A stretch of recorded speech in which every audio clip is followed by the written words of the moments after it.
All right, welcome into another episode of the Ryan Ripken Show. Happy Thursday. It's almost Friday, but it really already feels like Friday. I'll be honest here.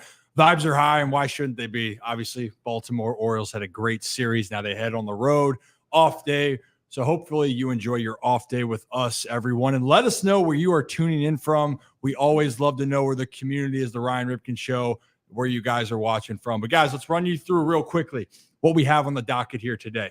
Well, we're going to talk a little bit about just some news, maybe around Maryland and some other sports here. So there is some Ravens news we will sprinkle in and talk about. Obviously, the American League East, guys, is not easy. Again, it's the AL Beast. Every team is over 500. We'll dive more into the state of the American League East here later on. There is a certain article out on ESPN that's saying that the Orioles should possibly trade these highly touted prospects. We debate that. And then we are going to have Jim Palmer on, and Jim is full of stories and Lord knows what else he's going to say. He's going to join our program, and maybe I'll give a second opportunity to one of my former teammates to come on and have a conversation if his Wi-Fi allows, and then we will get you ready for the Royals and Orioles round 2 in Kansas City. It starts tomorrow night for a 3-game set. That's all I have. There goes the earpiece, and let's go around the room to who is in the building with us here today.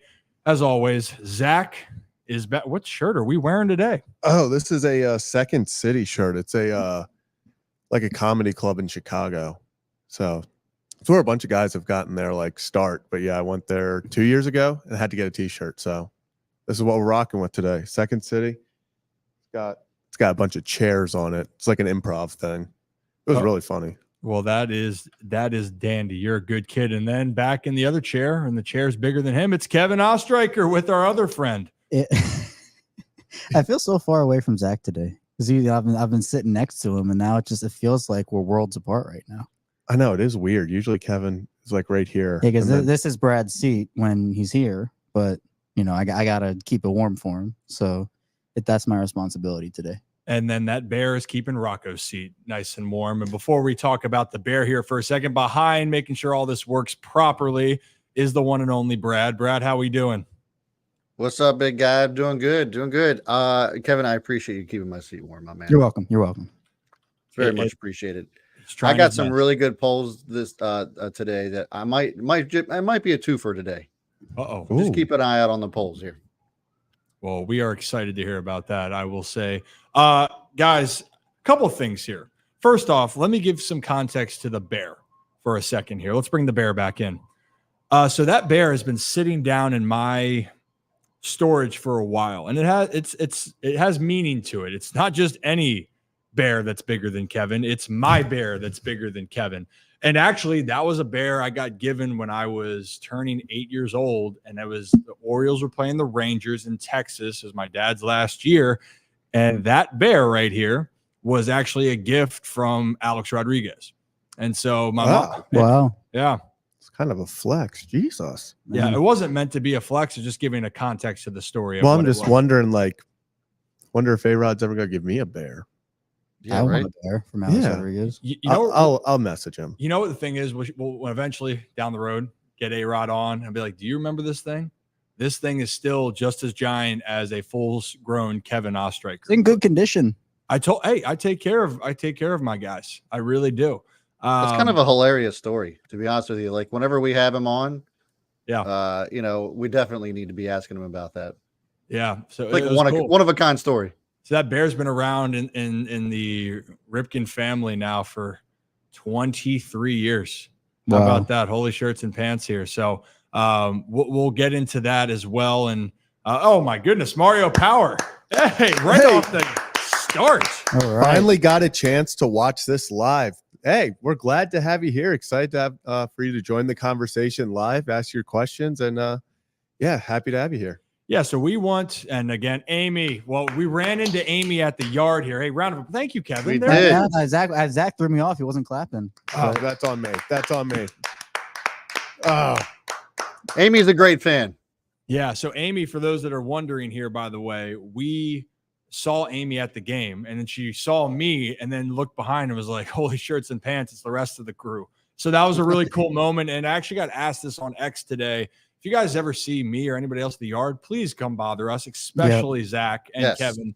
But in all honesty, like, say hi. We love the interactions. And again, it's about the community here. This is why we value it. This is why we value doing this live. For those that are listening on the audio format, we appreciate you also. And again, that's how people listen to their podcast. It's out there on Apple and Spotify. But this is where we can have the moment here to really kind of talk and have a little banter, and for you guys to feel like you are a part of the show. So I just wanted to throw that out there. And again, obviously, Amy, I don't know which tier Amy joined, Kevin, but we have the Rips super fans, and we have the Holy Shirts and Pants, which has more exclusive content. So for those who are wondering, we gave out that information about Jim Palmer yesterday before everyone else to make sure that those people wouldn't miss it. Yeah, and it's a way to support. Whoa. Mike's falling on me. A little way to support the show and what we do here. You get perks whether you are in the Rip Superfans tier or in the Holy Shirts and Pants tier. If you are wondering how to join, next to the subscribe button on your computer, there is that join. You can pick which tier. We're going to have exclusive membership streams where if you are a member, you can join in on a stream with us and have a conversation. Also, we're going to get the channel badges going. So those stars, we're going to upgrade those to the show logo, and our faces are also going to be in there too. We're working on that one.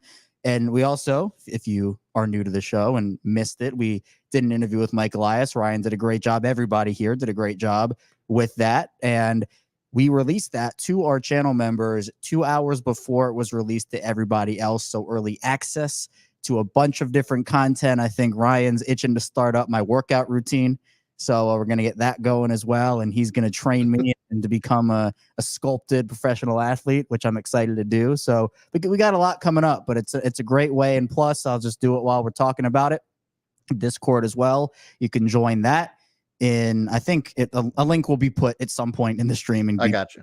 Okay, great. But you can join in there, indulge in conversation. We all participate in that conversation. So we do really love the community here. And it's really cool to see everybody joining and interacting and engaging with us. Yeah, and the reality of it here, guys, and the glasses are back out because, why not? It's early, it's Thursday, it's almost Friday. But the reality of everything and anything you do in life, my biggest belief, and we're going to do a standing ovation here in a second. But the thing that I want people to understand is this doesn't go without the people, like the relationships, the community. What makes this fun is the people like you or everyone out there that enjoys what we're doing. And the reason why for this, we are trying to do this more and more. We're trying to get more and more content out there. And we truly believe this is just the beginning. I mean, hell, we officially did the Ryan Ripken Show starting at about 6-7 months ago, twice a week, with Brad and I doing it to start. Then we added one by one, and here we are going into our first season of baseball, and we're going to have a great year with this. And look at the community it's built. And for those that are asking, honestly, when we go as a group, we wander around the stadium. We went up to the center field bar. We went down to the flag court, and then we were everywhere. We literally went everywhere. I had to stop by as a courtesy to my dad to be like, "Hey, thanks for the text. I'll talk to you later." And then went back out to hang out with the rest of the group. But yes, please say hi to us. This is what makes it great. Now, Tim Rainville. Okay, here we go. Oh, wow. Standing up. Oh, my God. You're the man, Tim. Thank you, Tim. Kevin, stand up. Kevin, get up. Kevin, get up. Let's go. Come on, Kevin. Kevin, stand up with the bear. With the bear.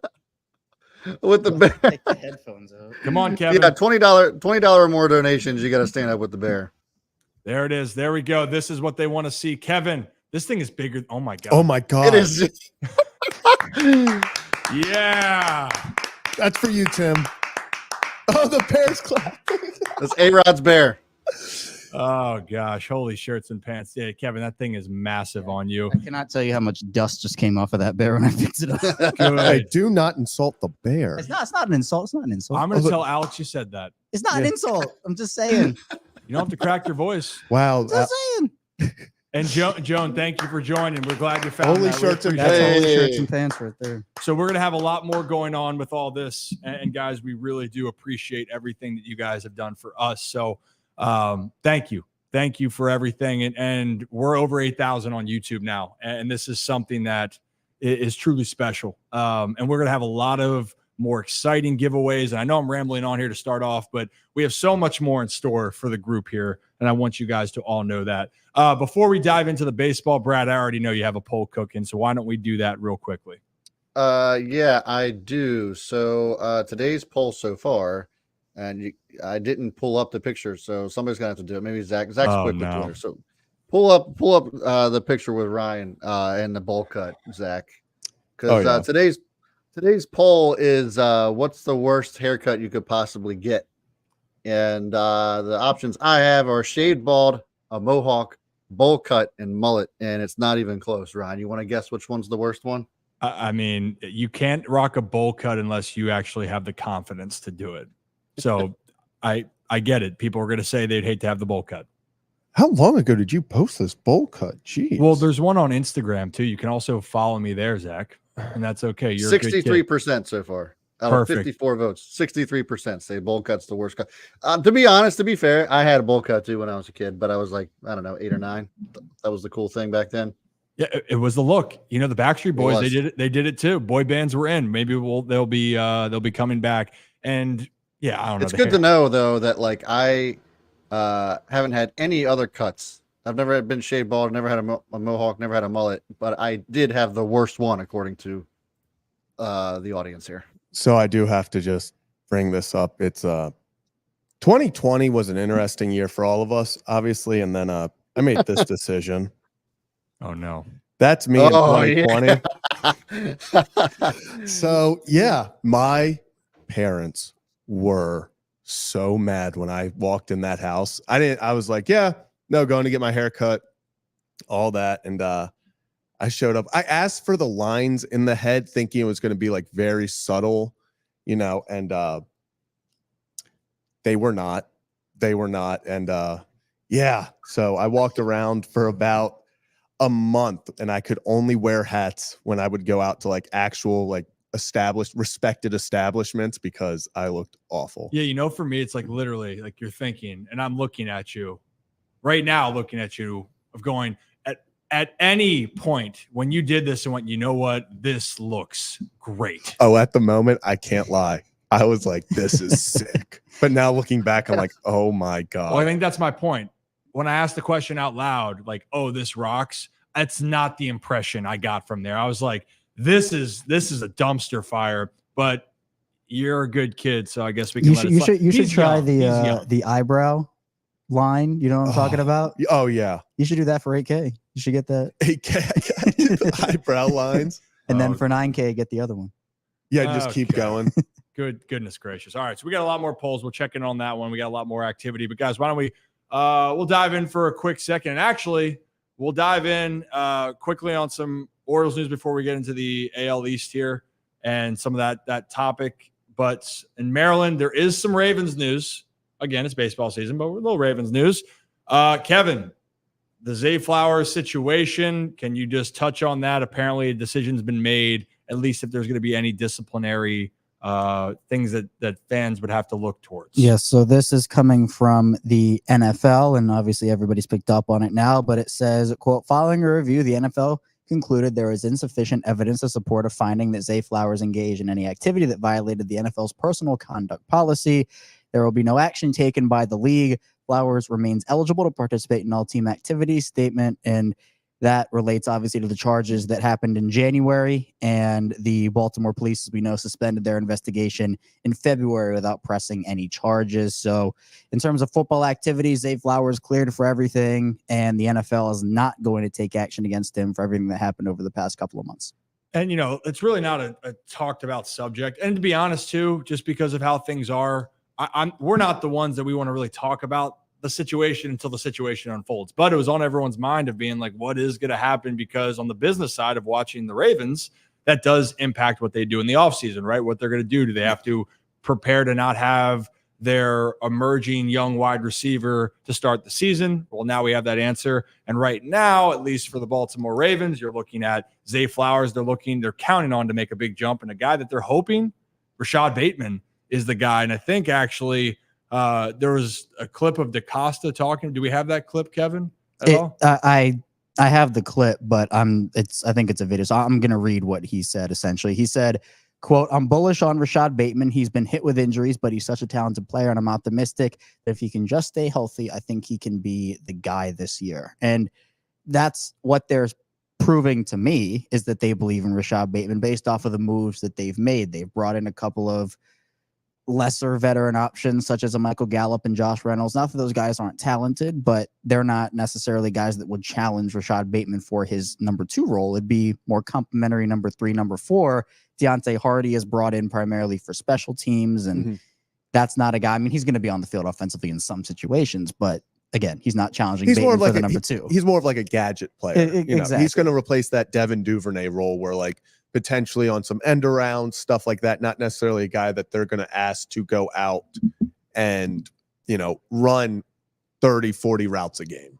No. And look, the reality is Bateman has a lot of talent for this team. Those 2 guys, they're going to count on it. Where were you when Rashad Bateman beat Xavier Howard on a slant for 75 yards to the house? I know where I was. I was there. The place was rocking. Would forget what happened the rest of the game, because holy shirts and pants, that fourth quarter was fun for the opposing team. Yeah. But Bateman in that moment, when you're going, damn, he has these flashes, he has the ball skills. Now you just hope you can be healthy, and when you're called upon, can you make an impact? And I am still a firm believer in the talent there, and he's still a young player. So that's just something the Ravens are going to have to see. We're so far away, and we're going to talk more about. Actually, we're going to do a couple little draft special here, but we're going to be more impromptu. We'll have some things lined up here. Keep it light, but we'll save that stream for a different time. But that's where the Ravens are, and obviously seeing Lamar Jackson and Derrick Henry and everyone checking in voluntary workouts is always great to see. We touched on that last time. So should be fun. I mean, it's always fun for football. It's just a great time right now to be a Baltimore fan between the Ravens and the Orioles. Zach. Yeah, I was going to say real quick. Also, another cool thing about Deontay Hardy is he is from the area. He's a Baltimore guy. So that's, I think went to high school with my friend Curly. Yep. So really nice guy. Yeah, wait, you have a friend named Curly? No, he went to Archbishop Curly. Wait, Kevin, did you go to Curly? No, he went to Friends. I went to Friends. I forgot. You're the Fighting Quakers. That's correct. I forgot about that. Go Quakes, but really go Hounds. What is? Yeah, what is right. that? We're fighting Quakes. Oh my goodness. Oh okay. Jesus. Go Hounds. Go Hounds. And then we know Zach is a Roll Downs, baby. We don't need to have screen time for that. All right, but you were talking about public school. Hey, shout them out. Hey, wherever you go, that's just it's such a weird thing. If you're from Maryland, everyone knows the whole where you go to school thing. It's not college. Jamie had to learn that the hard way. Yeah, when I first talked to you, Ryan, we talked for probably 20 minutes about this person went here, this person. Was it Smaltimore? That's what they call it. Yeah. It really is. And it's funny. It's just funny because like all our group of boys. Did Rocco go to private school? I don't know where Rocco. I don't know. He's not from Baltimore, so who knows? Well, I know that, but like it's just funny how I'm the only public school guy, North Carroll and Carroll County. That's no longer anyway. By the way, they shut the whole school down, which kind of sucks. But that's where I went back in the day. It's crazy, but everyone. This is what the beauty of it. All this is, by the way, it's Baltimore. But at the same time, a lot of people, as you know, our roots are in Baltimore. It's a great time to be a Baltimore sports fan with the Ravens, there she the Orioles. Is. Shout out, Amy. She went North Carolina. Shout out.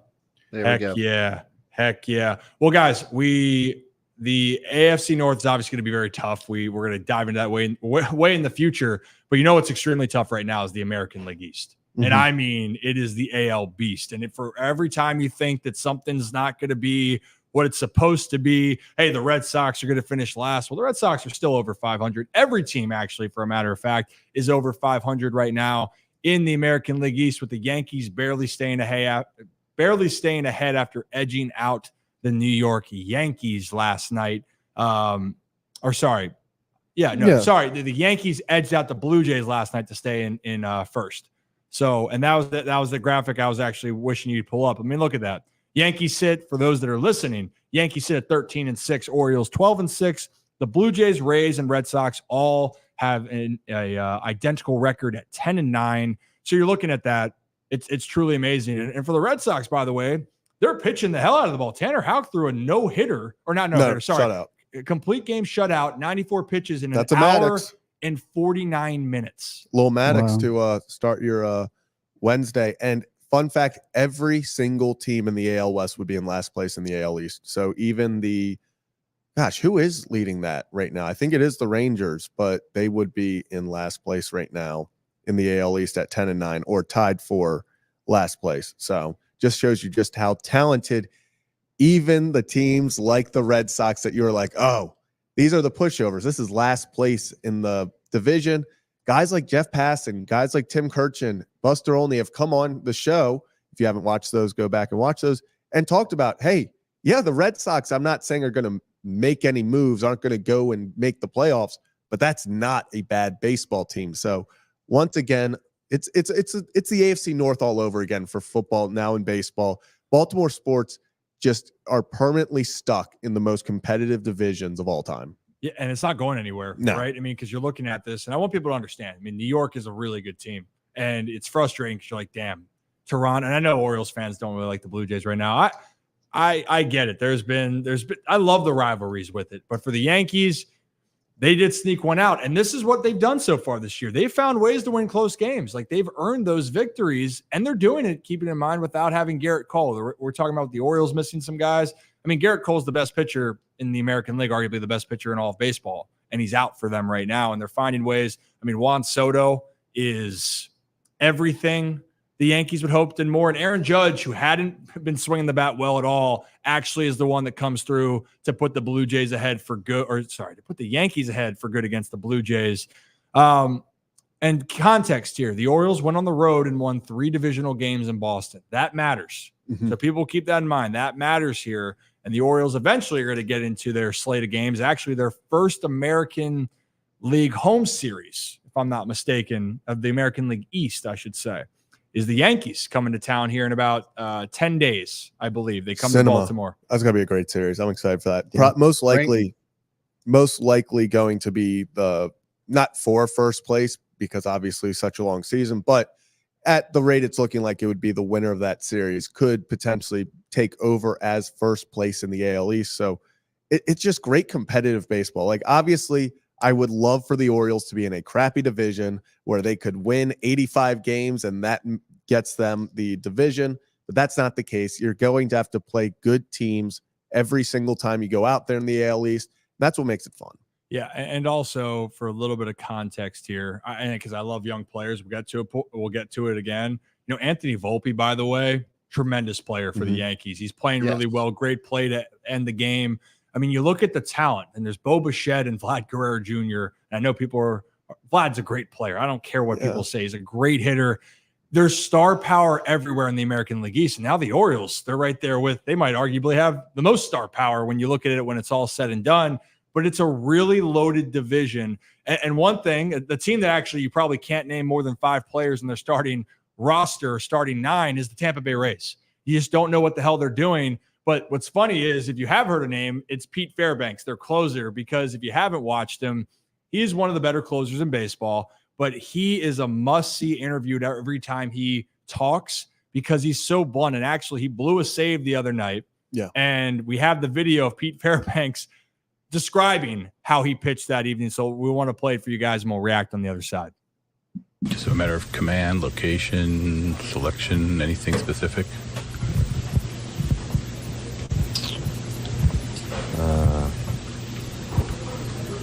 No, I thought it generally sucked. I didn't think it was a specific suck. I thought it was like an all-encompassing type of suck. So, we're going to try and rectify that. But for right now, I'm going to be pretty pissed about it.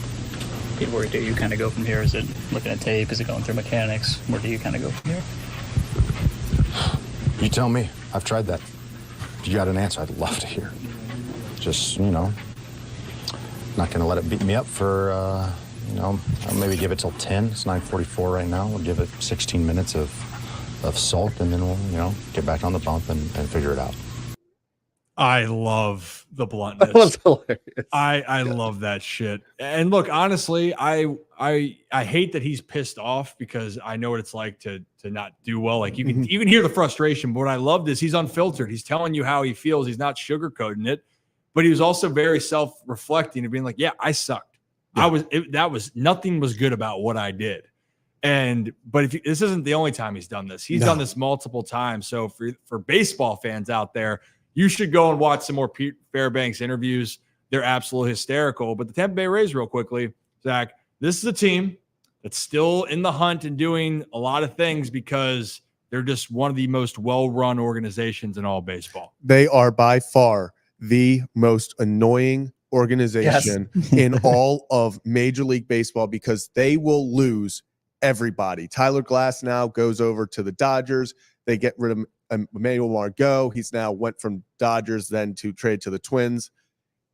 They lose all these guys every single year, and then they just call up and talk about injuries. I think their entire starting rotation had Tommy John last year, but it does not matter who they put out there. They are going to win 90 games. They are probably the best run organization in all of baseball. It doesn't matter. They will have 26 no-name players on opening day, and then by the end of the season, you're like, wow, how'd they get 9 all-stars? But it's the same guys. It's just, it's incredible. And a terrible fan base. Yeah, terrible stadium. You know, it's funny on 105.7 The Fan with Bob Haney when we do Baltimore baseball tonight and they play Tampa. But we have to do the weather. The weather's sponsored, and Bob's like, all right, weather report. Yeah, well, they play in a dome in St. Petersburg, not even Tampa, but it is 95 degrees outside. It's probably 70 indoors. Like, it always makes me laugh. But yeah, I mean, playing down in Florida in general, like it's just not a place where everyone's like, yep, I want to go there. The Trop is not a great ballpark, man. It's just not. It's not it. I don't like stadiums where you can hit a ball so high that it hits the catwalk up there, and then they have to make a ruling on it. Like, okay, was it going to go out? Is it a ground rule double? What is it? Sometimes you have to play it off stuff. Like, it's just, I agree. Tampa, they need to be near Tampa. I don't think it's one of those things. I know people are like, send them to Canada, replace the Expos, Montreal. I don't think that. Keep them in Tampa, keep them around that area, but get those guys a new stadium, please. Yeah, it's like the scoreboard at AT&T when the punts used to hit the huge scoreboard early, and everyone's like, well, was it going to be a touchback? Was it going to be inside? Yeah. And you can't because and then they just replay those. They're literally like repunt. So I agree. Yeah. Play the ball as it lies, play the ball as it lies. And Justin, thank you as always. Good man, Justin. And Justin said, the money I saved by going public, I'm handing over here. We appreciate you. And John Rice, let's go O's. Brenda, are you with me? Brenda. You know what? Brenda. I love that Brenda has become the official bot of not only the Ryan Ripken Show, but the Orioles Twitter community. Really impactful stuff. She life-saving. She loved that walk-off yesterday. And I saw Mercy trying to jump in earlier saying, link in my profile, like, Mercy, heel. We're not doing that. I'm not getting in there. And you know what? You think everyone on X wants to go look in your profile? They're more horned up about the Orioles walking off the Twins to sweep the game. I can guarantee you that. And probably we're going to have about 1,800,000 viruses if we click on your shit. But Brenda wouldn't do that to us. She also got banned from Twitter, so we're doing this for her. Just a sad day. Brenda got banned from Twitter. It really was a sad day. It really was. It feels like a part of you, a part of you died. Part of me died, but we do it. We do it for her. Well, she very, very well could be. You never know. That hydration station, by the way, let's before we get into the next topic, let's just talk about that. And we'll sponsor this little section from Charlestown. The Hollywood Casino over at Charlestown. Shout out to them for sponsoring the show. Thanks for that. But how are we feeling about the home run hydration station? Isn't that what it's called? Homer hydration station? Yeah. Yep. It kind of looks like a bunch of cow udders, if I'm honest with you. I'm not quite sure how I feel about it. And there's a lot of guys that are making some interesting gestures when they go to drink from this thing that I'm not quite sure makes me feel all that comfortable either. Yeah, it's I love it. It's different. As I actually made the very similar purchase a few years ago as the hydration station, and I will say I think the Orioles clean it a lot more than we did at the fraternity, but I absolutely love it. I think they upgraded from the singular hose, and actually they sent the actual hose from last year. It's out in the bullpen, and if you've not seen it, it's incredible because every bullpen guy before the game picks a member of the starting lineup that they think is going to hit a home run, if your guy hits a home run, you are also drinking from the homer hose while they do the hydration station. And I think the coolest part of it all is bringing it out, sitting it on home plate for Cedric yesterday to drink from it right before the walk-off. And that was truly incredible. That slow-mo video of Cedric drinking from the getting waterboarded walk-off and then literally just getting doused was so cool to me. Like that was my favorite moment. I'm sure we're going to get a moment this year where everybody's going to be going crazy about it. But to me, that was that moment so far. Well, and then I got a shout out. I forget who I'm blanking on the name, but the guy that made the Dong Bong song is like, that's a bop. Oh, yeah. Like that is a funky bop. And I'm like, damn, that's it. And I actually said last night, and I said, hey man, I really love seeing the old Ced. He goes, man, I do. You're damn right. I do too. You know, and this is something I'm so happy for him. And we were trying to say Cedric Mullins is a guy that when he's a healthy Ced is a scary Ced. And it's a guy that's had a lot of injuries over the last couple of years. But when he's on, holy shirts and pants, man, you guys see why the Orioles love him out there. And you see why he can impact the game in so many ways. He's just a tremendous player, man. And you did mention Brad with Hollywood Casino. We have some news with them coming up in the future, by the way. We might be taking something on the road here, and we'll keep you guys posted as we continue on with that and some other events that are going on there. Again, we try to be really entrenched with what our sponsors do, so we're really excited about our futures with them and our futures with the show. And shout out Rick, as always. Oh, yeah. Rick. And shout out to Rick for last night fully admitting that I am the most mature of the group, courtesy of Brad's favorite Adam Frazier moment, which I think knocked him down the mature level for Rick a little bit. Brad should have never been. First of all, I never left. I was always there. It's not my fault that people think that I'm the most mature. I've never claimed that. It's not my not my thing. That's everybody else. But yeah, they just need to get to know me a little bit better for some reason. I don't know. Since day one, I've been the most immature dude on this team by a landslide until Rip After Dark. And yes, that is the shout out, Jason. Thank you. Thank you. He's the one who made the hydration station Dong Bong song. Is it called I don't want to mispronounce, but Avi Miller? That sounds I think so. He's the one that made those goofy videos of you. I know. Reacting. Should I shout him out for that too? That was funny as shit. I loved it. I really did. It was great. Well, guys, if you're new to the channel, hit that like and subscribe button. Ryan Ripken Show every Monday, Thursday, Sunday. And when there's breaking topics or things are hot, we go live like we did yesterday after the Orioles walk-off victory. When we have a one-on-one interview like we did with Mike Elias, we will also post that as well like we did. So we got a lot of things going on. And if you're listening to us on X, follow us on X at Chaos Striker 34, at Own the Chaos for Brad, at Zach Bollinger 18 for Zach, and obviously at Ryan Ripken here. Give me a follow. And we're starting to put out more and more content, more and more. We're working on this. We actually have so much we don't know what to do with our hands sometimes. Can you name that movie reference, Kevin? You know, the car was running good. I don't know what to do with my hands. Oh, you're going to piss me off, Kevin. My God. Austin Powers. No. If you're not first, you're last. I wake up in the morning and piss excellence. Talladega Nights. Boom! There we go. There we go. There it is. Look at that. I got it right. It only took the entire movie to tell you. Shirts and pants, man. Before we dive into the next topic, yeah, perfect. Don, thank you as always. Every day, man. It's like every show. And we appreciate all this. Ryan, loving the interviews. You're a natural. Can't wait. Sorry, I'm reading this out for those that are for Don's comment. Ryan, loving the interviews. You're a natural. Can't wait to see what's next. You guys going live after a big win is awesome. Like we said, it's the reactions. We do this because we enjoy it, and we know that we believe that you guys all enjoy it. It goes hand in hand. Robert, we'll look to put the link in for the Dong Bong song. It's funky. It's like it's something where I like to say it's, you know, like it's the 70s type of feel. 70s, 80s. It's amazing. Yeah, I don't even know how to describe it. It's one of those things where you just have to listen and watch the video for it to make any sense.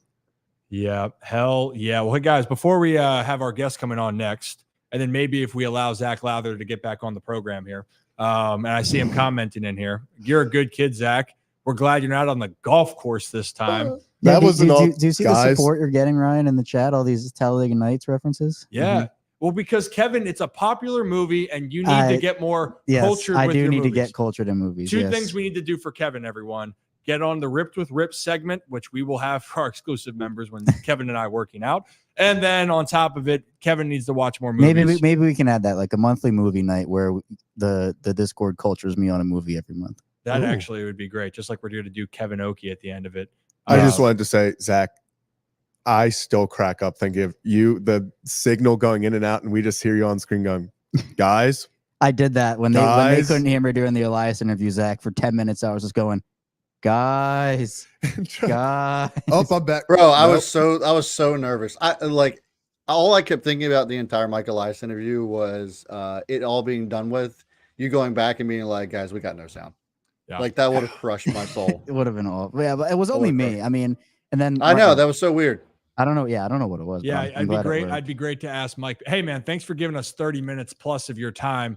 That was the practice. Yeah. Want to do it again? Now we're hitting record. So thanks. Yeah. And Mike, all explicit. Tell us what Adam Frazier really said. But if you read it, you guys go watch it. That's still one of my favorite stories. And Mike, hopefully our goal is to have him back to do something later for another State of the Orioles. That'd be a lot of fun.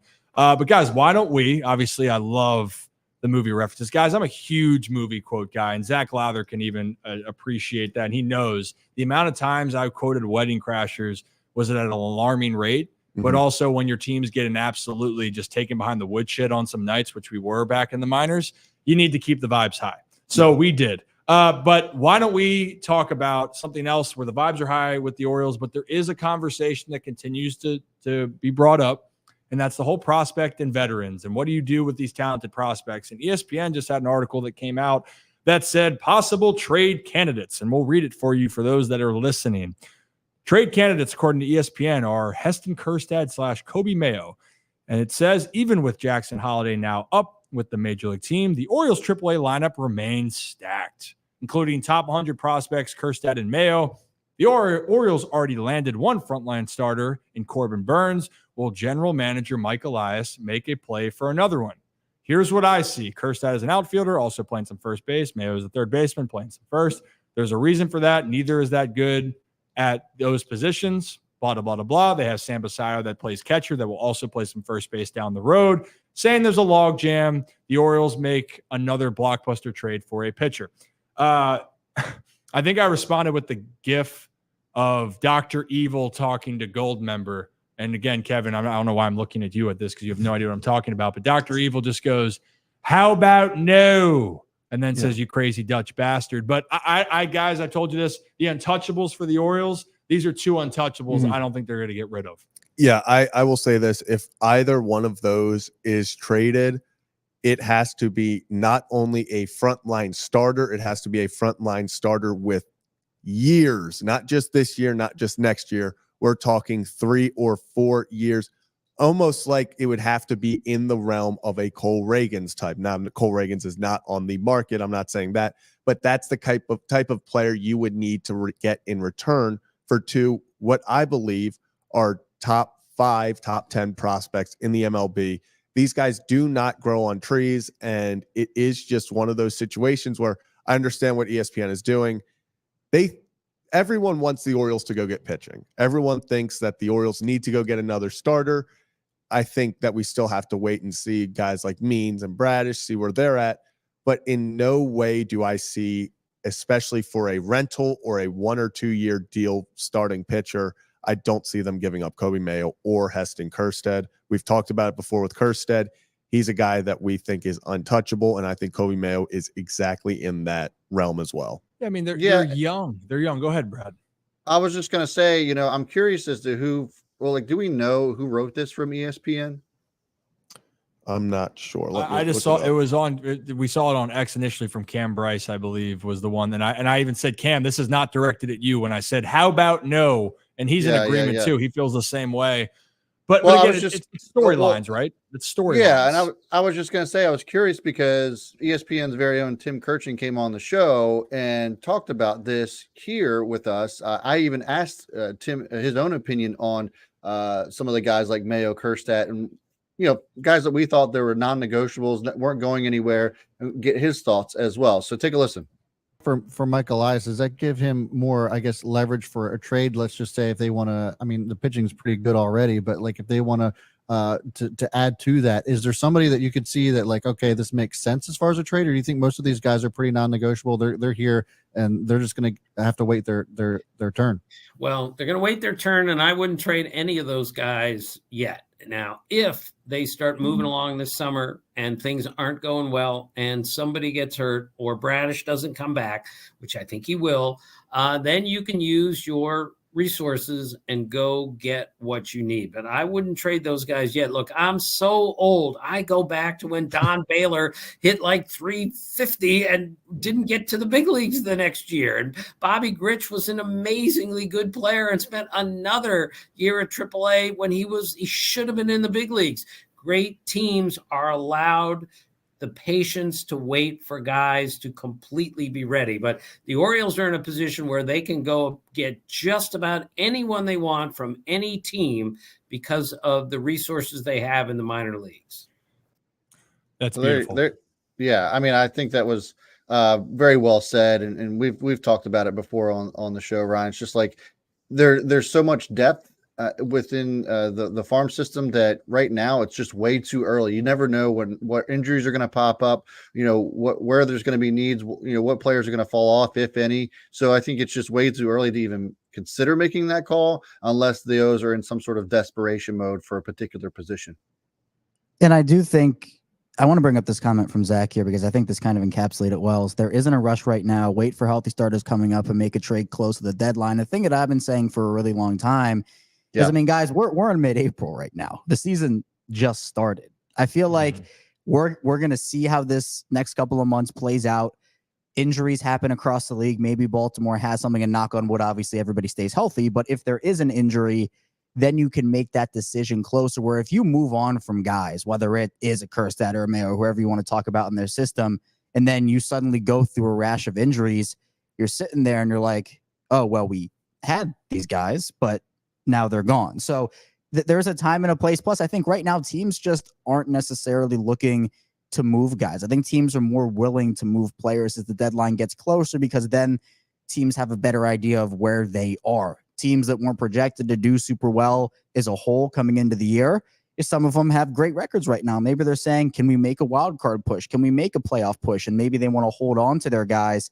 But the Orioles system in general, I think, has this very unique thing about it where if the Orioles want to go out there and make a trade, they have every type of prospect that a potential team could want. You want an MLB ready prospect for a guy? We have a couple of them for you. You want a guy that is in the middle of his development and could be ready in a year or two? We have that guy for you. You want a player that's a little raw right now but has high potential? We have that guy for you. The Orioles have so much depth and so much diversity in their system. And as I've said before, no team can go prospect for prospect like the Orioles can. So they have the ability, but that doesn't mean that they should just, okay, we have all these prospects, let's just move them for all this veteran help. It's a balance. Mike Elias understands that. Decision makers understand that. But I think it's just too early to talk about a trade right now because, I mean, literally, the season just started. Well, and we talked about this, and we've tried to say this as well, and thank you as well. And we appreciate you. Thank you, Kevin. You better clap. No, but of the untradables in my mind, Mayo, Basayo, Heston, and obviously Jackson. Was I missing one? I'm blanking on my mind. But these are guys that are extremely talented. It's not that the other ones aren't going to get traded either. But when you're looking at this with the Orioles, things that you can't count on. You can't count on what happens in a season between struggles and injuries. You don't know what's going to happen. And you also don't want to make a move to be desperate. And for the Orioles, yes, I feel for every guy. And even Elias touched on it for the interview. Look, like, you want everyone to be in the big leagues, but you also have to understand of what you have. And just because you may need something doesn't mean you go and make a move just to make a move. Because if you make a move, you don't figure out what you have. And look at the last couple of years where the Orioles, by waiting things out, you bring up Ryan O'Hearn. Ryan O'Hearn looks pretty damn good for the Baltimore Orioles. And how about Yennier Cano? Cano comes up and he's a fixture. And again, these are things that are players that the Orioles fans didn't even think would be big-time players for the Orioles, but they are. And then Albert Suarez. I'm not saying that Suarez is going to be the next ace. and that they should trade Corbin Burns, even though I did joke about that yesterday. And I think some people thought I was serious. But Suarez, again, it's a great story, and it's something that is cheap for the Orioles. You brought him in the offseason. It's paid off for you for one start. See what you have. See how your team's doing. And once you get into the summer and take a hard look, because the Orioles aren't trying to be good. And that was the thing that Elias said that got me. They're not looking at being even good for this next decade. They're trying to keep things going for as long as humanly possible. But they do understand when the time comes, they're going to have to make moves. So let's just keep that context there. We know it's all going to work out. But I do feel for the guys that are waiting. And to give context, this is something else I wanted to explain to people for the average age for guys on the roster. This was in 2023. I don't have the current one for 2024. But teams like the Dodgers last year, the average age was 30. Marlins, 30. Twins, 28. The Pirates are the youngest team at 26. The youngest average age was 26. The Orioles last year sat at towards the kind of the bottom tier, bottom third. Their average age was a little bit over 28. So giving you guys context of this. So even though Kobe Mayo and Heston look like they could be ready, doesn't necessarily mean that there's space. You know what the thing that I thought was fascinating? This is something, if you guys, please go back and watch this with Elias, of talking about because of the injuries with pitchers, that as much as the big league arms going from AAA to the bigs, those guys that are on that kind of shuffle, a lot of them aren't down there in his opinion. So the jump is even more drastic than it usually is. And the Orioles aren't in the business now to, we're trying to figure things out with certain guys. Yeah, they're going to understand that there's some leeway, but the Orioles are trying to win the American League East again. You know, they're trying to get to the World Series. So it's all context for these guys. So we will we'll keep revisiting that. And there's a lot of talent down there. But you don't make moves just to make moves. That's for damn sure. So guys, if you're new to the channel, hit that like and subscribe button. Ryan Ripken Show. We do this Mondays, Thursdays, Sundays, whenever we kind of feel like it. Yeah, that's kind of where I am right now. We're getting close to bringing on our guests and the guy that knows a lot about, pitching and baseball. For those that, yes, I saw someone say, is that the Jim Palmer? Like, yes, it's that Jim Palmer. It's the guy that's on. You're thinking it's just a broadcaster, right? Well, it's just the guy that talks some baseball. Who is this guy? Well, for those that don't know with Jim, I mean, he's only one of the best pitchers to ever play the game, one of the best minds around there. And to talk about learning how to handle situations, a baseball guy, definition of a baseball guy, I think he fits the bill on that. Fair to say. And he's also had some great commercials along the way, 2 advertisements. I know with the jerseys. But why don't we, if he's ready, we'll bring on the one and only Jim Palmer. Jim, how are you doing? Oh, I'm good. Oh, no, that's all right. That's well, we're giving you, of course, you got to give you a round of applause. Thank you. How are you feeling? You're out on the West Coast. You're getting ready for, I think, the upcoming series you're doing the Angels. Yes. Ben likes to do college. He likes to do the Orioles. He does it all really well. In fact, I find it's hard to believe, but maybe it's a statement to the other guys that work at ESPN. But he's not the number one guy. But it's hard to believe, as good as he is, that he's not the number one guy doing college baseball. But, he comes out of LSU, his number one draft choice, as we all know, for the Orioles back in 1989. So, so he likes to double dip a little bit. So I let him do games early, or, they let him do, we let him do games early. We do some, we did the 3-man booth to open the season. And then, I work out here, then I come back to Baltimore for about 7 games, and then he does a week, and then I'm back for another 8 or 9 or 10 games. So we just kind of get to the end of May, and then he goes off and does college baseball for pretty much a month. Well, gotcha. Well, I got to catch you when you get back here. And actually, I'm doing an event at the Iron Rooster restaurant with Rick Dempsey in about 10 days. So I'll post for people that are curious about that. Because I know Rick's got some stories. I know he has some stories. His parents were in vaudeville, so he's got plenty of stories. Oh boy, oh sugar. Yeah, he's got stories for days. Hey, why don't we start off this with a little bit of because you are the pitching guru, a thing or two about it. Kind of the state of the Orioles with pitching right now. Kind of your overall. Obviously, I think Corbin Burns and Grayson Rodriguez advertised as you would hope to start a season. But how do you think the rest is kind of going to shape out? I know some people are a little bit worried about Kyle Bradish and John Means, but through the first couple of weeks, how would you kind of grade what this pitching staff has done for Baltimore? Well, I think that, they've been strike throwers. Drew French comes over from Atlanta, where he was the bullpen coach. Plasmeyer comes over, who'd been in our minor league system. So, but, to your point, John Means, I think he's pitched now 3 starts down in AAA. He has to come up within the month. So maybe towards the last part of May. Hopefully his elbow's fine. I think in talking to him in spring training, they tried to, he had a little bit of elbow soreness, so they backed him off. He hasn't pitched a lot of innings the last 2 years. So on a team, and you can't ever assume, because, you play the game. Your dad would be the first guy to tell you games in April are as important sometimes as games in August and September. But for him to be able to pitch into the 120, 30, 40 inning range, it's all right for him to take, 5 weeks off, 6 weeks off, and then hopefully you'll be able to pitch if the Orioles get to the postseason. There's no guarantee to that, but it'd be nice to do that. Kyle Bradish, we all know about UCLs. It looks like he threw the ball really well, good velocity. He threw about 50% sliders and curveballs here. Came up with a 2-seamer.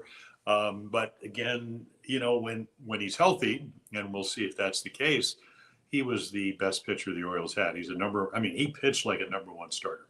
Yeah. And pitched well in the playoffs. The Orioles just did not hit well in that first game with runners in scoring position. So, and then you go to the bullpen. Obviously, anytime you take Felix Bautista out of a guy that's struck out, about 110 guys in 60 innings, because the Orioles' strength was multifold. They were the best team with hitting with runners in scoring position, but they were also 30 and 16 in 1-run games. They were 11 and 6 in extra inning games. So how do you came from behind 47 times?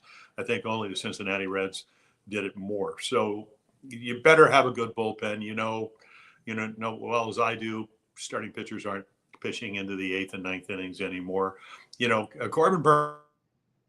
Oh, we can't hear you right now, though, Jim. Sorry, we can't hear you. Can't hear him, right, Brad? Jim, maybe try to enter back in or come back and back in. I think he just went out. We'll see in a minute. Don't we love the freeze frame? You're Jim. If you can hear me, try to exit the stream and then try to jump back in. Does that work? You want to text him? Yeah, I'll send you a message. I'll send him a message here. Okay. Let me see if we can get that back on track. But in the meantime here, while we were talking about it, actually, why don't we talk about, can you talk a little bit more, Zach, on what kind of we were trying to allude to with the John Means situation? Because that was one thing I thought was interesting talking about with him trying to feel, the biggest thing for John is trying to feel good. Yeah. And that is the biggest thing right now, that, it is a spring training, kind of an extended spring training for John Means right now. Meaning, yes, he would love to go out there and do what Kyle Bradish did a few days ago on Tuesday, where he went out and just dominated for 3 innings. Looked like Kyle Bradish that we've seen going up against AA talent. John Means, on the other hand, has struggled in his start so far across in Norfolk, and people are starting to get concerned, but I think you have to kind of take a step back and understand what his mindset is right now. And the fact of the matter is, John Means is not trying to go out there and throw a perfect game. He wants to go work on his stuff. His velo is back up to where it was last year. What was missing over the past few games, it was the control. It was really pinpointing where he wants it to go. So that's the next step. And I think once he gets that going, you're going to see him take off. You're going to see him come back up and be the John Means that we know and love, the guy that for a long time was the ace of this rotation. So I'm not necessarily concerned about him right now. If we go another few starts and things still are not clicking, I think then we can kind of start going, okay, what's going on? Does he not have it right now? Do they need to work on something else? But for the time being, it's really just, we talked about Corbin Burns in spring training. It's a very similar situation. He's a veteran guy. He knows what he wants to work on. He knows how he's supposed to go about his day, his routine. So I think it's more exciting in that aspect than, looking at the box score and saying, oh no, he gave up runs in AAA. Yeah, health is the most important thing. And I think we might have Jim back. Should we try for round 2? Let's do it. We're back. Hey. The Orkin, blame Orkin. I mean, not being an exterminator, but blame Orkin for somehow calling me, and I have no idea how to control that. So anyway. Oh, that's okay. We pitching. Yeah, so the pitching. You lose Batista, obviously, but then you get Craig Kimbrell, who's got, closing in on 420 saves. Does he throw 98? No, but he's got movement. He's got deception. He ended the game the other day with a save on a great breaking ball after the guy looked like maybe he's a little bit on the fastball. So, you get somebody not to take Felix Bautista because he was that good, but he allowed you to kind of sequence your way to get to where you needed to do. This year, it's going to have to be Kimbrell. You have some guys in the minor leagues that I think are actually going to come up. Brian Baker, he's had some decent times for the Orioles. He still's got a great arm. You guys were talking about Suarez. He actually pitched better yesterday than he did down at AAA. Yeah. So I think all in all, and you guys were touching on the fact that if they do want to go out and get a pitcher, they do have a multitude of young players that are pretty desirable. And again, I mean, right now, even though there's new ownership with Dave Rubenstein, wouldn't you say we're kind of a small to mid-market ball club? So, the payroll went up from 63 million to maybe 93. And maybe Elias has always said, we want to add when we think it's going to help the ball club. Mm-hmm. But, the difficult thing for this club is you have guys that were here last year that were part of 101 wins.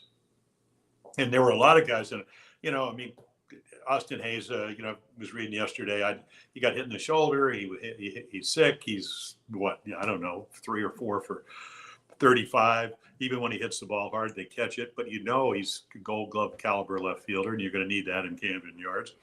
Colton Cowser is hitting like Stam usual. I mean, it's unbelievable. Go back.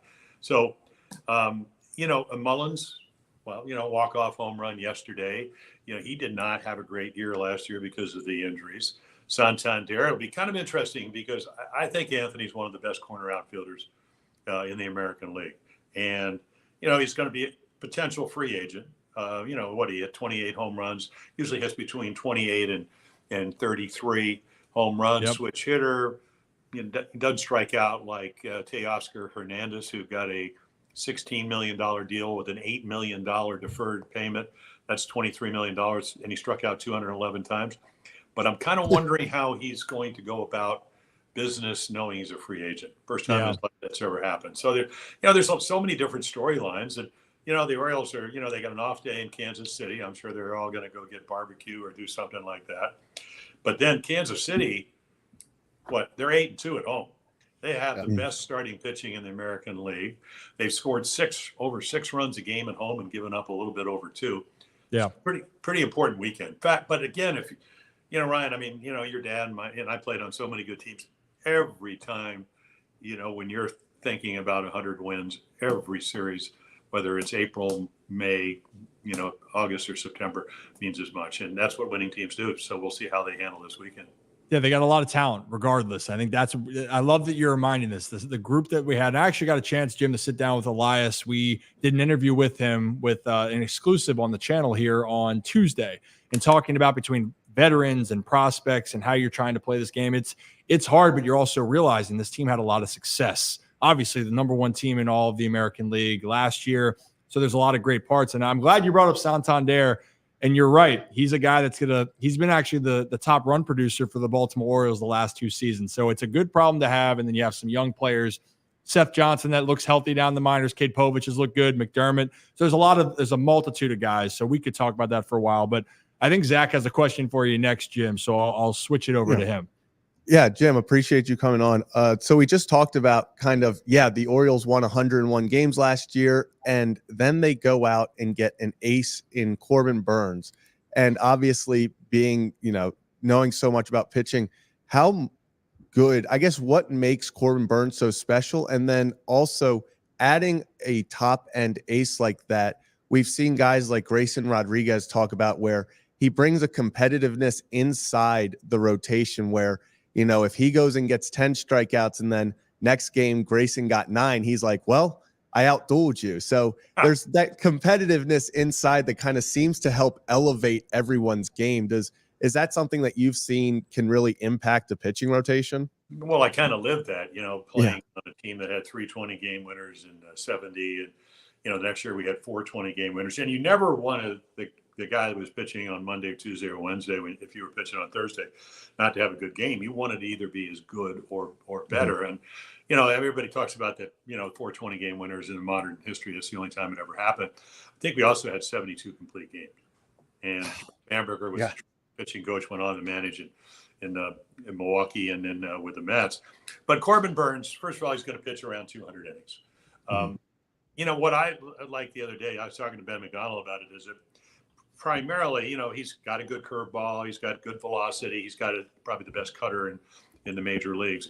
So everything he throws is kind of right to left, but he pitched in with his 2-seam fastball because we saw Kansas City, and he's going to pitch, I think, on Saturday.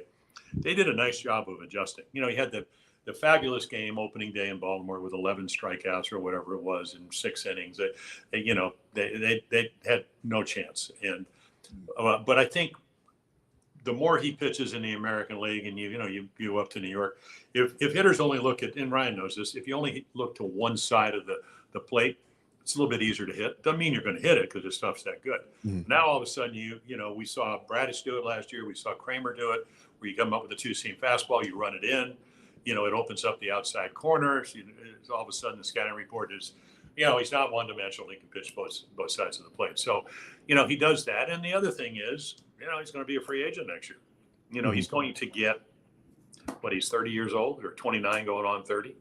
He's going to get 5, 6, 7 years at $35 million a year. He's going to get a $200 and some $1,000 if he stays healthy and he pitches well. And I had a lot of success because I played with some of the best players that ever played. And when you go out there every fourth, back when I pitched, it was usually every fourth day. If he goes out there every fifth day, he's going to win a lot of games. He was 10-8 last year. Not that, Milwaukee doesn't have a good ball club because I think they won 92 games. But he's coming to a good ball club. It's still going to rely on, the guys who pitch the 8th and 9th innings. So hopefully, they'll get Perez back, and, Cano will feel more comfortable pitching in the late innings along with Kimbrel. And, he'll win a ton of games. And what a better role model for, Grayson Rodriguez, who has really come a long way. I mean, the pitches he throws, he's always had great stuff, but now the command's a little bit better. Got rid of that cutter. Last year, let's see, hanging curveball to Ohtani, there's 3 runs. He strikes out Seager for Texas with a 99-mile-per-hour fastball with the bases loaded, comes back with a cutter, speeds the bat up, grand slam. There's 7 runs. So all of a sudden you have a young pitcher with great stuff, and hopefully he'll stay healthy and he'll be able to, to be able to be a number 2 starter, number 1 starter. He'll just be one of the guys that gives you a chance to win every time he goes out there.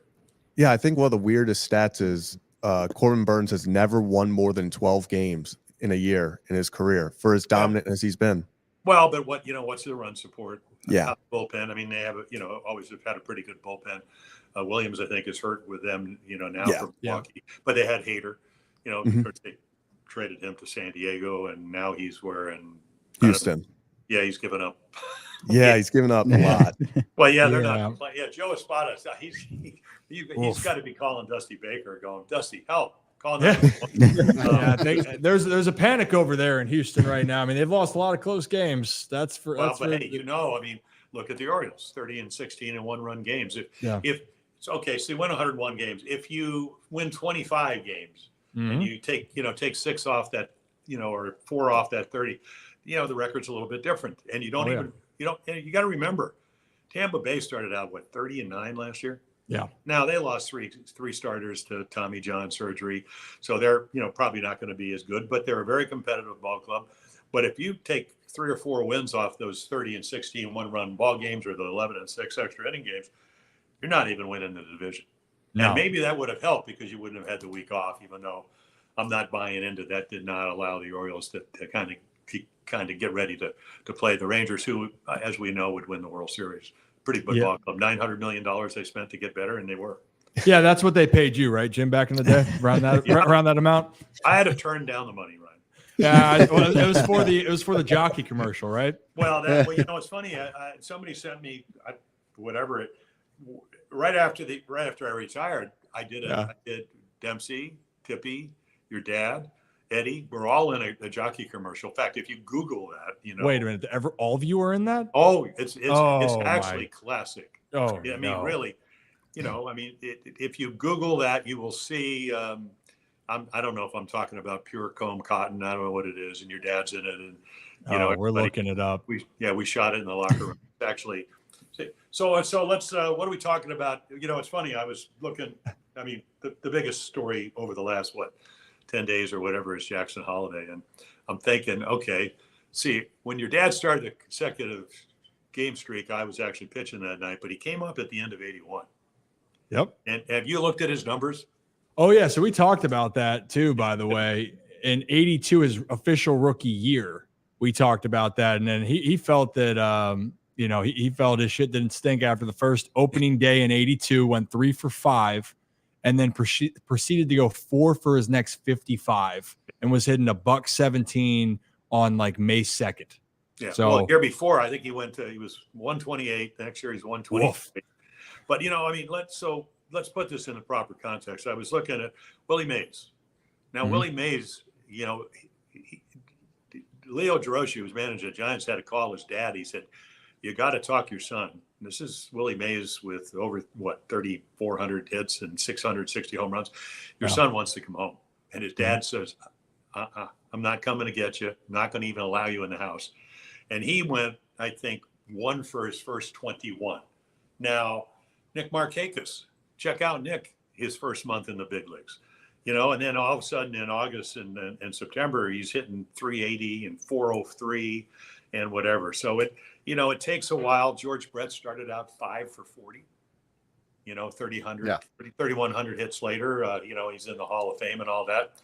Now, I mean, me, my eyes tell me he's having trouble with a high fastball. Yeah. And, they can talk all they want about, getting the 2 strikes in a hurry. But I think, he's going to have to calm down, and we're going to have to see. He would not be the first guy that struggles early on. I guess the question is when you're in I think the division will be better this year because the Red Sox are better. The Yankees certainly are better with Soto. Tampa Bay may not as strong. Toronto is always a club that looks like they underachieve, but they have good players and a high payroll. You got to win as many games early. So it'll be very interesting to see how they handle it. And you go, well, we'll just platoon with Urias. Well, Ramon doesn't hit left-handed pitching. He hits about 40 points lower against lefties than righties. So I like him as a player. I won a Gold Glove 2 years ago. He can play all over. So it'll be very interesting. Brandon Hyde, it's going to be a nice test to see how Jackson plays and if he can relax. And, it's not going to get any easier this weekend because the pitching staff he's going to see in Kansas City, pretty impressive.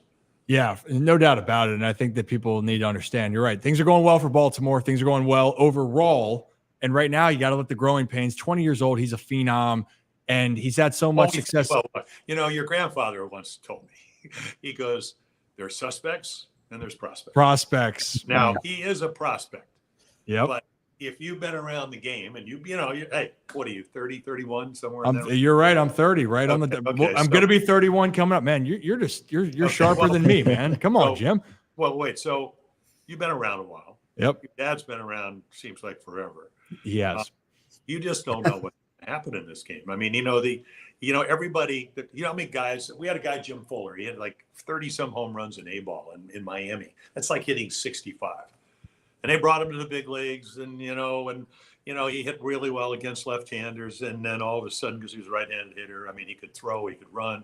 Big guy, 6'4", 6'5", 230, and he could play the heck out of right field. And then all of a sudden, Clyde Wright, who was a finesse lefty, came in and threw him a changeup and fastballs counts, and all of a sudden, he never was the same. You just don't know about this game. Now, I think, and I'm hoping that Jackson Holiday, he's going to get a chance. He's going to turn his game around. He'll take a deep breath. But as well as anybody, what do you get? 0.4 of a second to decide what the pitch is, decide whether you're going to, you know. Did you ever hit in spring training, you know, against major league guys? Oh yeah. Okay. So is there a difference? I mean, as far as command? Well, so I tell people this actually is the higher you go up, I said, you can see some of the most talented arms at any level of the minor leagues. It's just when you get higher up, the guys know what they want to do. And so that's something, they know what they want to do each and every at bat. That's what makes them so special. That's when you look at some of the top pitchers in all of baseball, like the Corbin Burns, where when people are freaking out about his spring training, Corbin Burns doesn't give a crap about his spring training. He's trying to figure out what's going to get him ready for the season because he has a plan of what works and what doesn't. So for me, that's what I noticed in the minor leagues is that you can get away with more because pitchers aren't going to be as consistent with what they want to do. The location, their setup of their pitches, you know, if you're talking about the high fastballs with Jackson, being able to throw a high fastball that sets up your other pitches. We've talked about with some other with the relievers. Yeah, that's what I'm seeing kind of with Jackson. Also, Jim, it doesn't help that they've been expanding the zone too, and then you got to swing at a couple pitches that are borderline strikes or they're being called strikes that day, and you're going, well, damn, I'm not going to let him ring me up. I got to swing at that. So it's definitely it's a multitude of things, no doubt about it. Yeah, I thought that Gunnar Henderson, you know, because if you judge Gunnar Henderson on it, I mean, he came up August of 2022, played pretty well, struggled, hitting 199 going into like the end of May last year. You know, struggled against lefties all year long, and I mean that's one of the Achilles heels for the Orioles, the left-handed pitching. We've seen that. We've already seen it this year because you look at some of their best players, they just don't hit lefties very well. Yeah, I was always a big fan of BJ Surhoff. You know what BJ hit off the lefties lifetime? No. On his way to 2,300 hits, 287. Dang. Yeah. Hey, well, all right, Beach.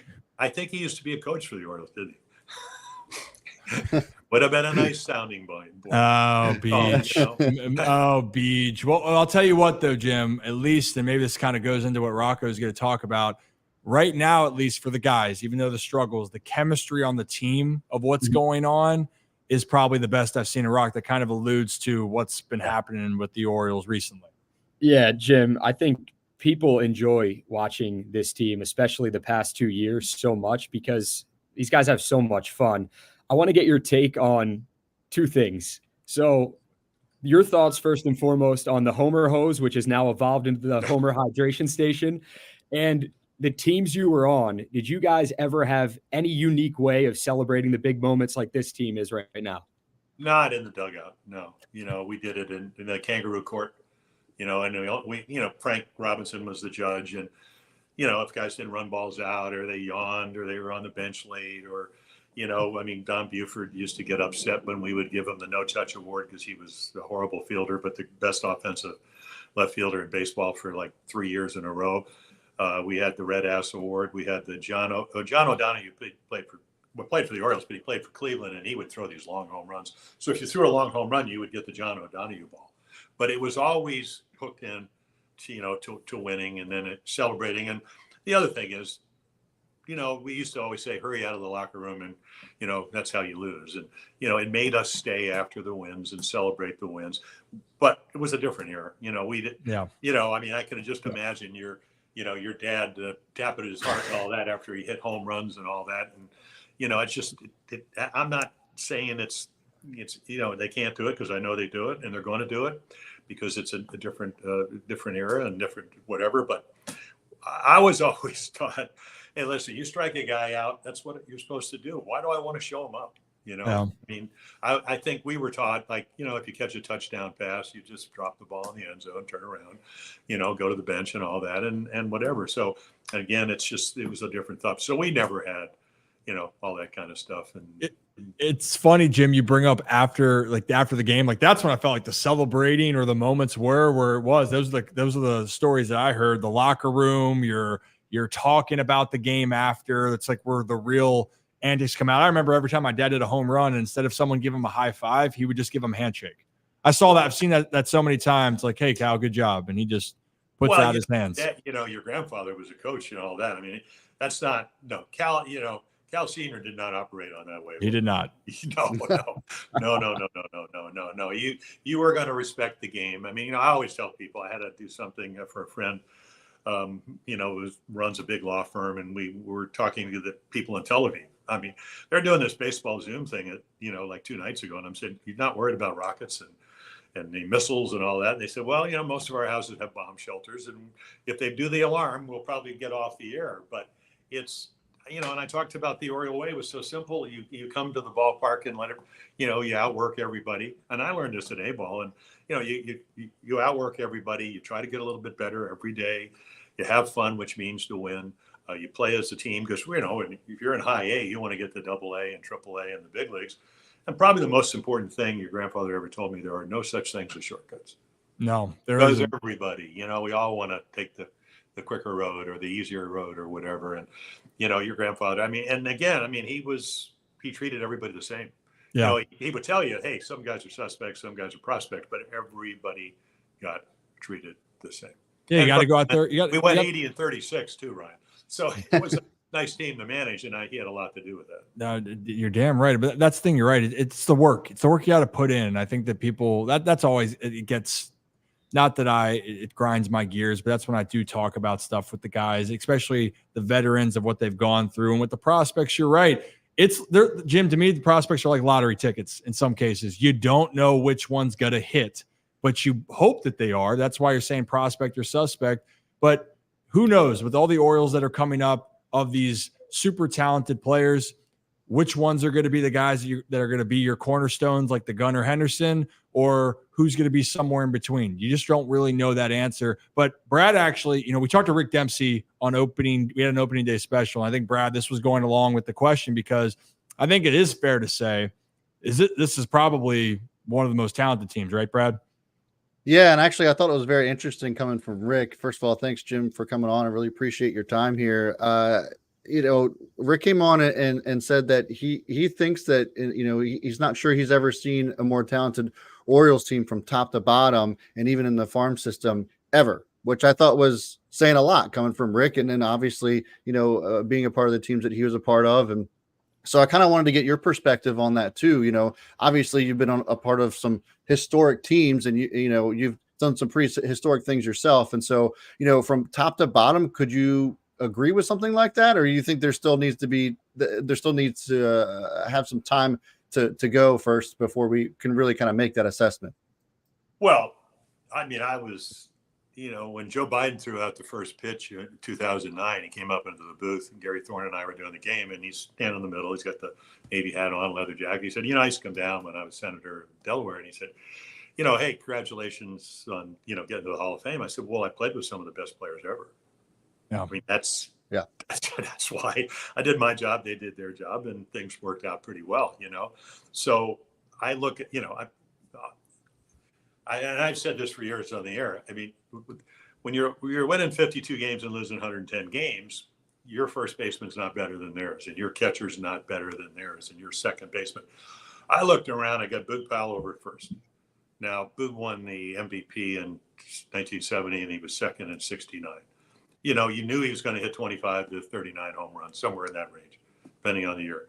Then you went to second base, Davey Johnson, who went on to be a great manager. He won 3 Gold Gloves. Bobby Grich took his place, won 4 Gold Gloves, was a really good player. And then you go over to shortstop. When I got there, Aparicio's in the Hall of Fame. Mark Belanger took his place. Then your dad came. And over third, that Brooks Robinson guy that won 16 consecutive. So everywhere we went, because I still remember Grant Jackson, late Grant Jackson, coming over from the National League, and he throws the ball up and in, and we're up in Seattle, and Earl, we were sprints to the mound, and he goes, what are you doing? He goes, well, I got to loosen him up. He said, let me just tell you something. He said, look around. And he went right around the outfield and the infield. Are our guys better than theirs? He said, I don't want anybody hurt. We don't need to be throwing guys. We don't do this macho stuff. So the point I'm trying to make, Buford was not a great defensive player. Blair was, 8 Gold Gloves. Frank Robinson, I don't know if I've ever seen a better hitter. Tough, and hit a home run. You could throw him low away sliders, and he'd hit him with one hand over the bullpen. So we had really good players, and our bench guys, the Retmans and the Crowleys and the. Oh, he got a call again. Oh, you got a call again, Jim. We can't hear you again. I don't think. Oh, Jim, we can't hear you again. You got the call again. It's the same thing that happened. Such a popular man. Yeah, Jim. I mean, you see the guy is a great guy. One and has a wealth of knowledge. Yeah, Jim. Right now, you might if you have time, we can close it out one more time. Oh, there you are. There we go. You figured it out. Are we there? Yeah. You're just a popular guy, right? You can still hear us, Jim? Maybe he can't hear us. He can't hear us. That's the other way around. Don't you love how this works? Oh, there he goes. Oh, he's back. Can you hear us, Jim? Yep. Only on the Ryan Ripken Show. Only on the Ryan. Am I back? Yes. Yeah, we can. But so my point is, it's funny when Brooksy passed away last late September, and I was talking to him and I said, "Have you ever seen anybody like Gunnar Henderson? You've been here since the 50s." Mm-hmm. He goes, "Oh, pretty athletic guy." Now, let's be honest. Gunnar's going to figure out how to hit lefties, but right now, and which is why the Orioles are susceptible to left-handers. He's like most guys. Paul O'Neill was he does the games for the Yankees. Yep. He won a batting championship. He hit 352. He hit 300 or better 5 or 6 straight years for the Yankees. His lifetime batting average is against lefties 247. So it's tough to hit lefties, or unless you're Larry Walker, unless you're Ken Griffey Jr., unless you're whatever Don Mattingly. Lefties have trouble with lefties. So, but our talent, Adley's better than any other catcher, or as good as any other catcher. So when you start going around the field, Mullins, Cedric, first 30 guy.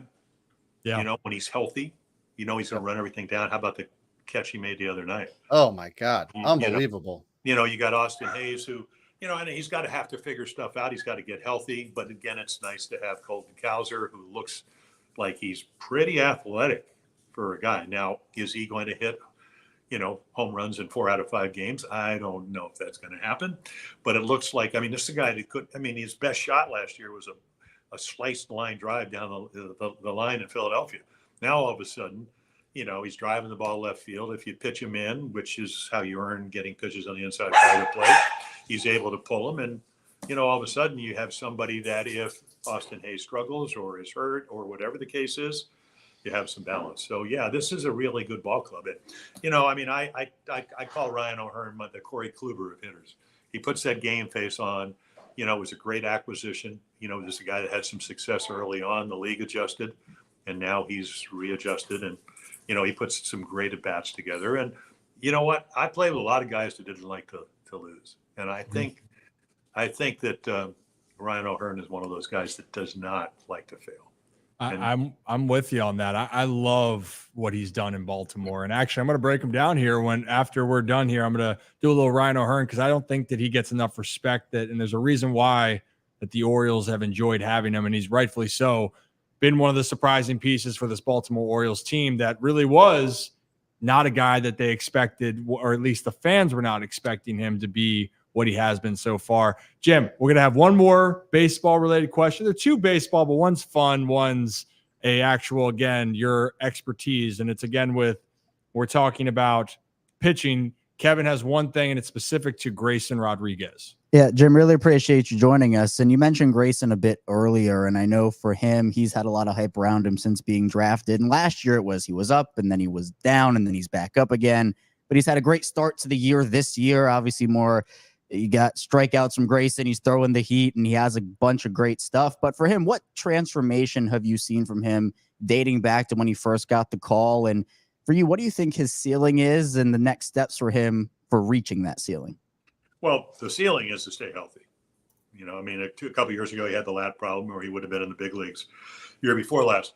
I think pitch selection, windups better. Last year he was slide stepping every time there's a runner on. He never quite get closed. Went down the minor leagues, worked on his windup, got rid of the cut fastball. He's got really good fastball. He's come up with a 2-seamer, which gives him a little bit more movement because he does throw 96 to 98. I don't know if he has that real backspin where he can, strike people out. But when, if you go back to his first start, he had the great split. The next time he didn't, but he still pitched well. So I think he's kind of learning. I mean, he's always going to have good stuff, and he's always going to have velocity anywhere from 95 to 98. But I think he's learning what we all learned is that he may not have. And I never, Brian Mattis used to always say, well, if you pitch 30 times, maybe 15, 18 times, you're going to have your best stuff. And then I never believe that. I just think that your stuff's good enough. And you have to understand, all you got to do is have more than one pitch. One night it may be the curveball. The next night it might be the split changeup. Maybe the other night, and his slider's gotten a lot better because the tilt's better. Talking to him the other day, he said, I'm going to try to throw it as hard as I can. Hopefully that will not hurt his elbow. So at the end of the day, he's got 4 pitches to, actually 5 now with a 2-seam or 4-seam fastball. And it makes it a lot easier. If you're not at your best, you're still awfully good. And, the other thing is, if you look back at the Orioles starters last year, with the exception of Kyle Bradish, almost all those guys got between 5.7 runs to over 6. So the Oriole offense was outstanding. We know they're the best, and they're up at about 295 this year with runners in scoring position. Home runs are up this year. The ball's much more lively. We'll find that out when they actually test it. They let the Meredith Wills, the astrophysicist who tells the truth, she'll cut the ball in half. They'll find out it's a much livelier ball. There's been more balls hit into left field this year over the Great Wall of Baltimore than I think there were in their last 2 months last year. So the ball's traveling, but it's going to be a really good team, and how good it's going to be, it depends on whether Bradish comes back and also John Means is able to pitch, because again, I mean, John's not one of these guys that's going to pitch at 95, but he's going to pitch at 92 and 3 with his slider, curveball, and great changeup. He's going to be very effective. And the same problem that lefties give the Orioles, John Means brings to the table when he faces other teams that have good left-handed hitters. Yeah, well, I mean, we're holding our breath that everything turns out well. As we know, it's always touch and go. We're hoping John Means gets back up. Kyle Bradish, hoping the same thing, just because when you look at all these guys, including Grace Rodriguez, it's of a really talented group, and it'd be so fun to see the whole group hitting their stride at the right time. And hopefully, as we know, just as we saw Texas in the playoffs last year, you just got to kind of be getting healthy or be feeling good or playing, quote unquote, your best ball at the right time. Texas was, and hopefully for Baltimore, they're playing their best ball in September and October, not just here in April. But Jim, last thing, just for fun, I appreciate you taking the time. And for everyone, I know they know who you are, but for those that are listening, it's Jim Palmer, Orioles Hall of Famer, Baseball Hall of Famer. If you've heard him talk about all this, he knows every single stat that you can possibly imagine, has one of the best memories. It's crazy, Jim, your memory. Now, here's a fun thing, because I asked David Rubenstein this. I asked my dad this. I know, serious question here. And I asked Mike Elias, but if you're going to have a hot dog at the park here, what's going on this thing? What's the condiment? Oh, no, I'm boring. You're boring? Okay, I love boring. Well, that's why every time you have the mustard, you have the relish, and you have the ketchup. I tell Kevin Brown, I don't care who wins, but it's ketchup for me. Wow. Okay. All right. Yeah, but see, Ryan's way more boring. Ryan's more boring than that. It's just nothing. I was a plain dog growing up. I would prefer just to, my wife makes, Tyler Florence's mom's meatloaf, and it has a tomato-based, like a salsa that you put on it and actually in it and all that. So I'm kind of always a tomato ketchup type of guy. Okay. I never ate pizza until I was pledging Sigma Chi, and they made us go out to the Phoenix Zoo and dig trees all day long for Arbor Day. And then, I was so hungry that they brought a pizza, and I go, I like tomato, I like cheese, I like bread, but I never liked it together until that day. So that's the moment right there. You're like, you know what? I'm tired. I've been working my ass off. Let me try pizza for the first time. Yeah. Oh, I've seen it. I liked every part of it. I just didn't like it together till I was I guess I was 17 going on 18. Oh, goodness. Hunger will do a lot of things for you. Hey, you ain't kidding about that. It'll make you a better pitcher too, Hey, I like that. A guy that liked to eat a lot. My dad liked to eat a whole lot of things. He's into that's for a whole different conversation. That guy doesn't miss a meal. Doesn't miss a meal or miss two. He calls me, Jim, is like, yeah, I'm on my second breakfast. He's a big grits guy. Yeah. He says he's also one of those guys too. He goes, he has to eat. He has to be doing something on a full stomach like working out hard. And I'm like, man, I can't go run and do that. Boy, that's a convenient story. Well, oh no. What do you got? Yeah. As a parting gift, what do you got for me here, Jim? Oh, no. I don't know. I was just. Oh, I thought you had a story going with my dad. All kinds of stories, but.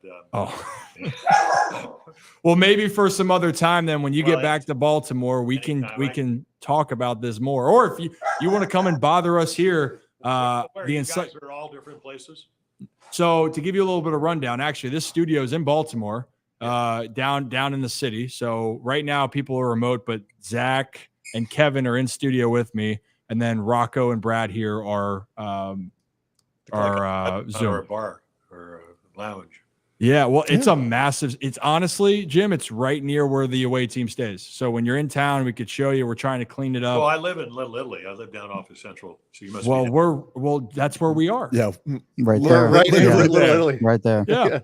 Really? Yeah. Well, you don't want anybody to come and attack you. Shit, Jim, we can't say where we are yet. You know, you're in a van. You're in a van you can only park for 3 hours down there. Exactly. That's right. Oh, yes. we know. Yes. Yeah. Well, we definitely know that. Yeah, it's we're right by Tagliata to give you. Oh, okay. Give you context. Yeah. Exactly. So you know what? Next time when you come in town and we can even, I need to hear more of these stories. So maybe I'll just come bother you at the ballpark. I need to hear more stories about some of these days here because, Rick last time, that's what he said. He goes, boy, I got some stories for you on the 28th. I'm like, I'm a little terrified, but I need to hear them. I need to hear him about what's happened. I have a stuntman friend. Every time I think I've heard every story, he has comes up with more. That's the way Rick Dempsey is. Oh yeah. When you talk to him, ask him how I was going for my 200th win, and Derwin Merrill, who's passed away, he was the umpiring it. It's a Sunday afternoon, and I have a 3-0 lead. And when I come out to pitch the 9th inning, Derwin kind of gives me a fist because he must have known I was, it was going to be, if I won, it would have been my 200th win. And then Rick had struck out on a questionable pitch, so Demper comes behind home plate, and he's still unhappy that he got called out on the pitch he didn't think was a strike, and Derwood throws him out. And so here he is. He gives me the fist. Good luck for your going for your 200th, and then he throws my catcher out. So while I'm waiting for Dave Skaggs to come in and put on his equipment, I said, Derwood, what was the fist pumping? Go get him, and then you throw out my catcher. He said, I was just trying to help you. See, I love it. I love it. I'm going to bring that up to Rick too. I'm sure he's got some words there. Rick is one of the best. He really is. But you're one of the best too, Jim. So if you're okay in the future, I'd like to bother you more. You're like literally encyclopedia. But now that the secret's out of we're all in the same area, when you get back home, would love to talk to you here in Baltimore and same zip code. Perfect. Well, Jim, I appreciate your time. Enjoy the series out there. Bring the boys luck, and we'll see you back here in Baltimore in the upcoming future. Yeah, they're going to need some luck this weekend because Kansas City, they're 8-2 at home. Mm-hmm. So, it's going to be a good test. But the Orioles are playing at a high level, so we'll see. Yeah, why not? Cole Reagan's Corbin Burns will be a great matchup to watch as well. So can't wait. But Jim, enjoy the rest of your guys. What day is it? Yeah, have a great day, Jim. Okay. Jim Palmer, thanks, everybody. Jim. Hey, thanks, Jim. Jim's just we don't need Rock on the screen. Yeah. Jim's just so full of great stories, man. I mean, literally, he is so sharp. He can recall something from years, decades ago, but then you talk about a guy that's locked into this team. Yeah. You think he's checked out on this? Absolutely not. And it was really cool. So I'm glad we get him on here for today. It's incredible, man. And he looks incredible too. He's 78 years old. You never would have guessed, just he's and amazing. Yeah. I mean, just to your point, just a wealth of knowledge. I mean, that's just, he's just a national treasure. It's really what he is. He really is, and we need to find the jockey with all the Orioles. Who has found that yet? We haven't. I've been searching. I can't find anything yet. I can't find it either. Yeah, I was looking around for it too. I'll do some research when we're recreate it. You guys should recreate that picture. Oh, you guys. You guys. I'll set it out. I'll do it. We need more. We need another. We need a clothing sponsor. Maybe jockey. You know what? That would be a fantastic like throwback. Like my nickname is Khaki yeah. Kev, so maybe we can get a khaki sponsor too. Oh goodness! Well, my you're the only nickname one. is Khaki Kev. Yeah, I used to when I played baseball in high school, which was not a lot because I was injured pretty much all 4 years. But I would wear khakis to baseball practice. I would Wait, not, I would what? not, I would not wear. No, it's what? so it's these types of khakis. I That's love my these shoe. moments. These types of khakis, which are Under Armour khakis, and they double as athletic pants. No, they don't. Kevin, I'm going to stop you right there. You don't wear fucking khakis on a baseball I got my field. nickname from it, and I also ran cross country practice in them too, and it worked. Oh my god, it worked. Dude, instead of like Kevin's corner, I think we need like fun fact of the day from Kevin, and that needs therapy. Because yeah, It's just Kevin says some dumb shit segment. That's really all we need. Sponsored by khakis. Okay. Well, hey, if you're new to the Ryan Ripken Show, I'm sorry, or you're tuning in right now, hit that like and subscribe button. We would appreciate it. We just had Jim Palmer on, Orioles and Baseball Hall of Famer, one of the best that ever has done it. And please excuse our friend Kevin over there that again loves to just do something so dumb. I just keep picturing like the cross country team running and everyone in shorts, and then you're like, why is that kid in khaki? That probably happened. I ran in this exact style of pants. You're now they wouldn't allow me to play the games in them. I actually thank you. That's where they drew the line, but I did practice in them. And I was a lefty outfielder. I was Windrunner says I was too short to play first base. Ryan trying not to blow up. This is not as mad as Ryan gets me. When I don't understand a movie reference, Ryan's ready to kick me out of the studio. Oh, I agree, because I should with some of these things. Yeah, goodness gracious. Maybe this is a good time to again. We're gonna hop on our Adams Jeep in a little bit here, but I wanted to give a shout out again to our Hollywood Casino Charlestown sponsor that we're going. And actually, guys, this is something we're going to do for this, so you guys can get your picks ready. Kind of, we'll say it's if we're going to be betting men here, who we actually think is going to have a good series for Baltimore. Is Jackson Holliday going to hit his first home run? Is it going to be the Gunnar Henderson show? Or maybe Corbin Burns is going to have 10 Ks? Who knows? But for Charlestown Casino, that's located about an hour and a half away, Hollywood Casino over in Charlestown. It's called Charlestown Races. It's an hour and a half away from Baltimore and DC. I think I'm going to be making my way over there. They have events upcoming next, I believe it's next Friday, the 26th, the following Saturday, comedy shows, rock concerts, and then they obviously have a great setup, which we might be seeing soon over there. So for everyone there, maybe we have a little Ryan Ripken Show experience. Kevin, I don't know if we can include you after the khaki thing. I was included. Oh, goodness. Holy shirts and pants. Should we, in a minute, then we should probably get to a little bit of a breakdown when we get to this, because we got trailer breaks. Charlestown is a fun time. Well, maybe we all need to have some fun over there. They've been, honestly, we're really, really excited to work with them. We try to have people that we think that kind of vibe with what we're doing too. So it should be a really, really fun experience.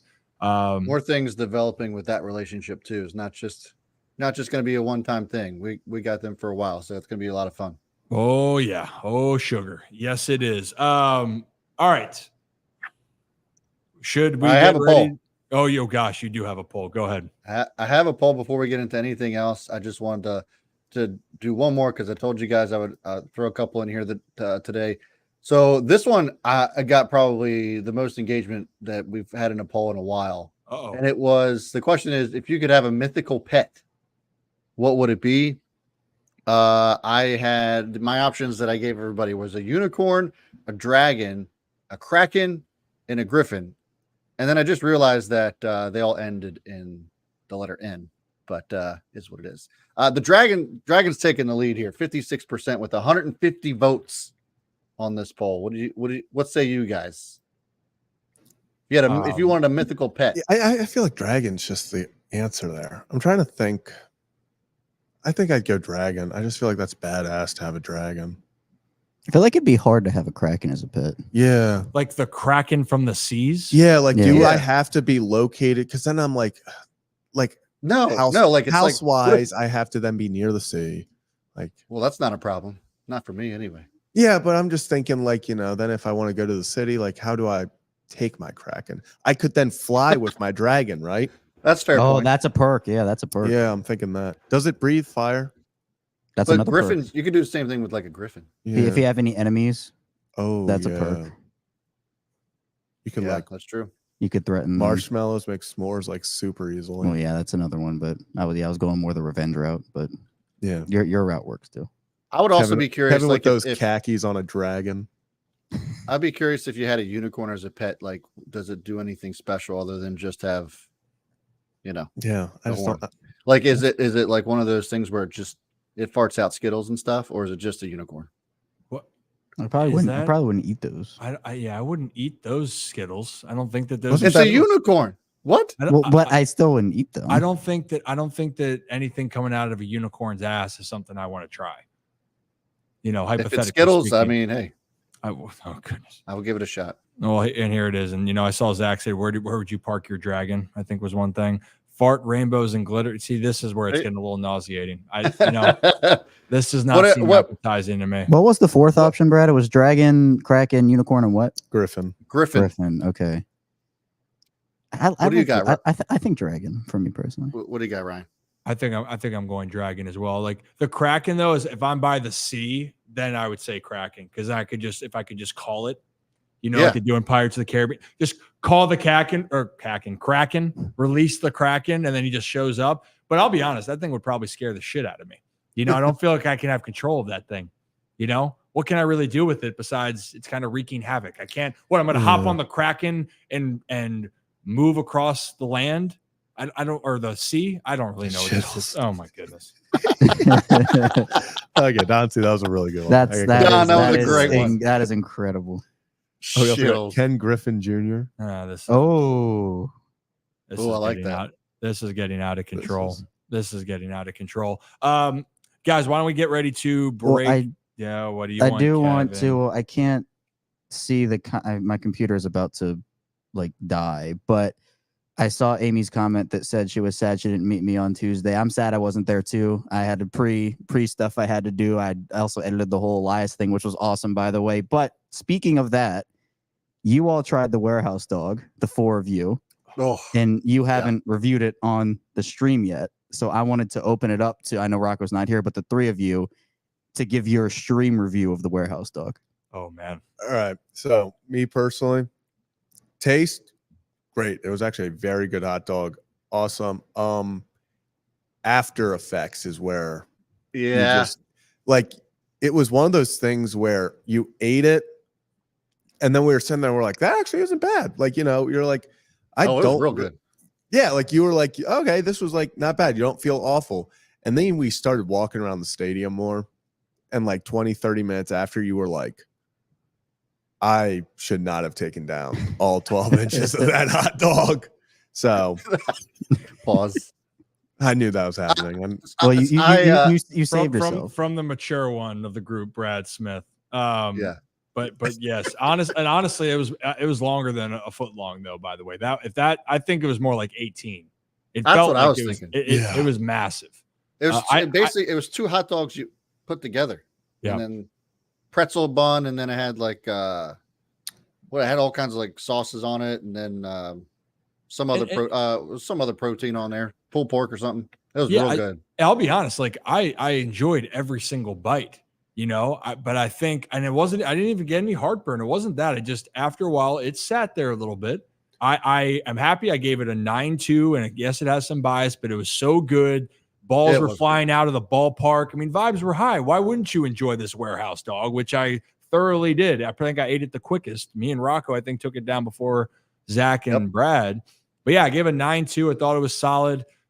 If I do it again, I'm going to definitely need to prep and clear my schedule and bring the family size Pepto-Bismol. I think the pretzel bun is the that's the part that gets you. Yeah, because that's surprisingly like thick. Like Yeah. that's tough to take down. Yeah, exactly. Like that was the part where suddenly you're sitting there and you're like, wow, that was a lot.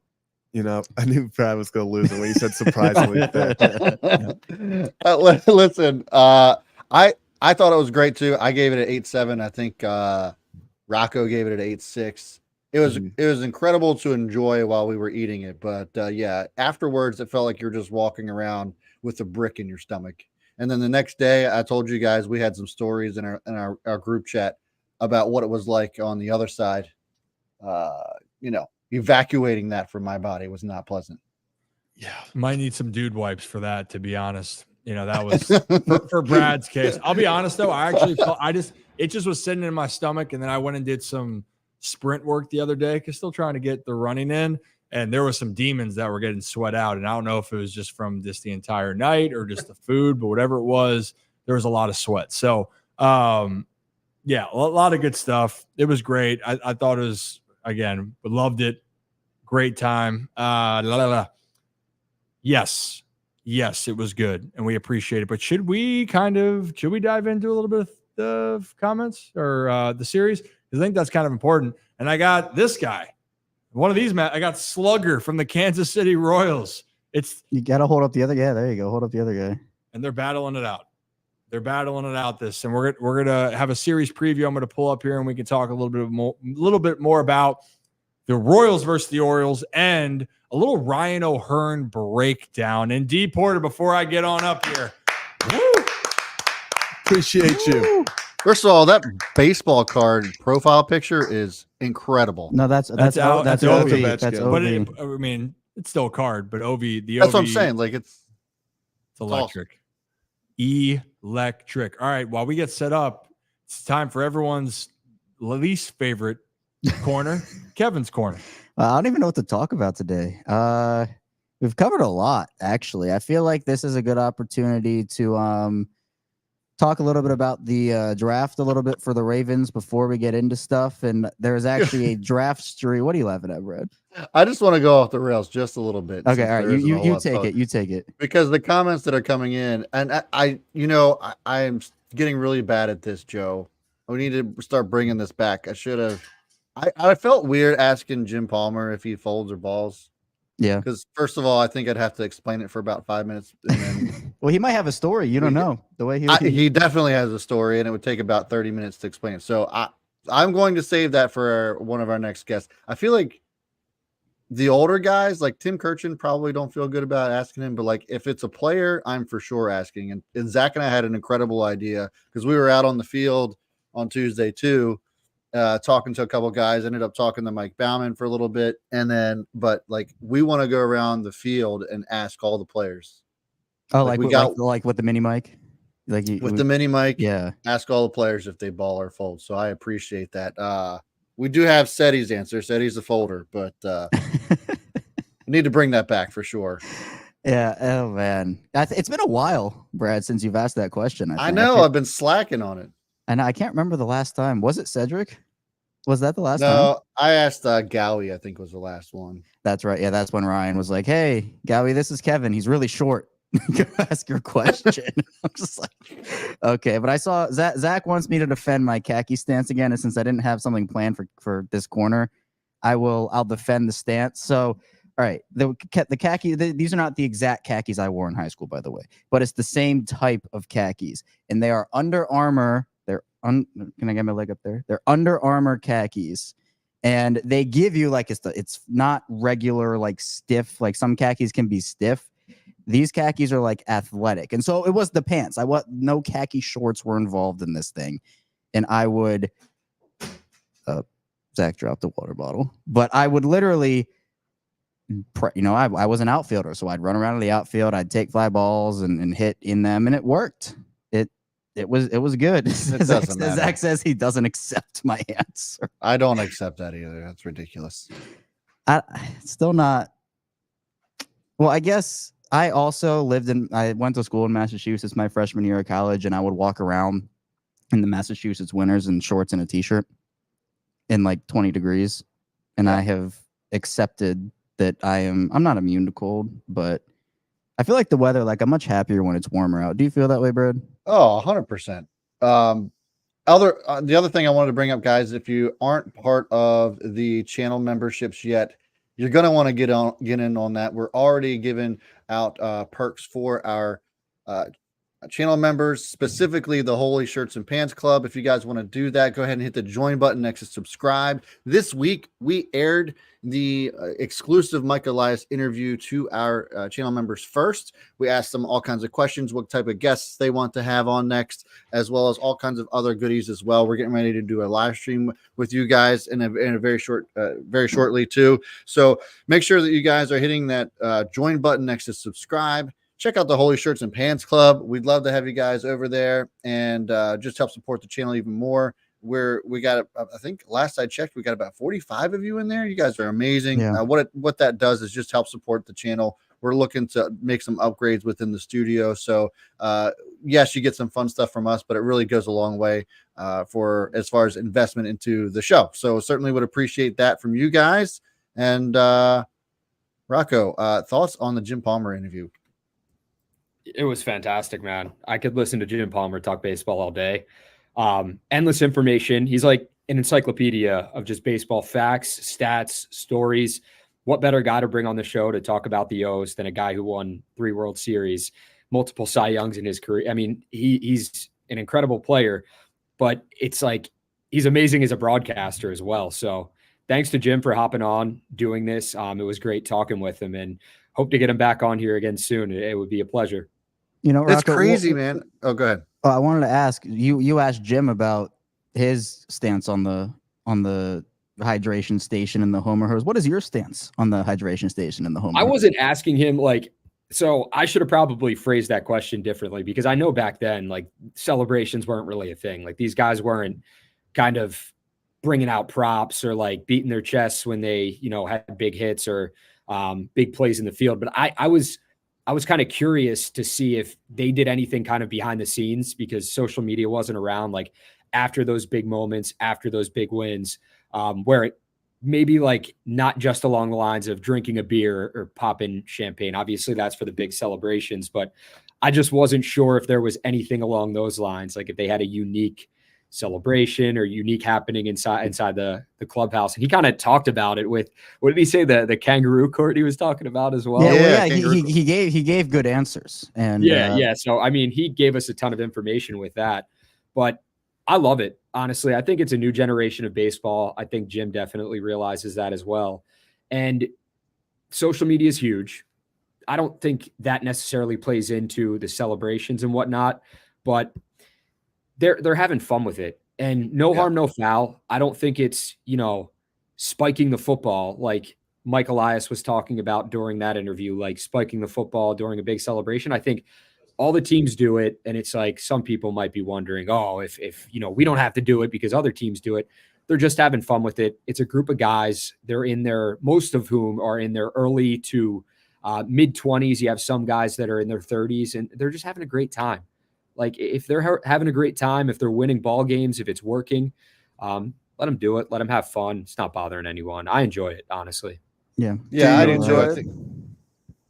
Yeah, I think it's just a different element to the, it adds that human element to the game, I think, right? Like, I understand what Jim's saying, and I think there is a certain respect that you still have to have for the game. You don't want to go too crazy with the showboating, but I think there's just, like I said, I think there's the human element side. Back when he was playing, it was just kind of like you just went out and did your job, and then you went home that night. You celebrated with your team out off camera, off field, but and listen, nothing wrong with it, but I think that just how things have changed, and to your point, Rocco, with social media, people want to see that human side of you. They want to see the emotion, and so I think it's good, with the way things are being done right now with Homer hose and stuff like that. And there's a bunch of other teams that do have their own thing too. So I think it's good for the game, and especially with the way that the NFL and the NBA, they're all evolving and making the game more fun. I think this is the base in baseball. Major League Baseball has had such a tough time with that. I think that this is perfect for what the game needs. Yeah. All right. I think we're ready for the breakdown. Ryan, you ready? I am. Can you guys hear me okay? Yeah. No, Yes. Oh, not at all. okay, Yes. Rocco. Yes. You're a good kid. Shut up, Rocco. All right, here. Guys, by the way, we got the Kansas City Royals. We got Slugger here. We got the Oriole Bird. O's, Royals. Zach, have fun. Bam, bam. We just got to show off the mascots. I got them when I was a kid. Why not use them when we talk about the series?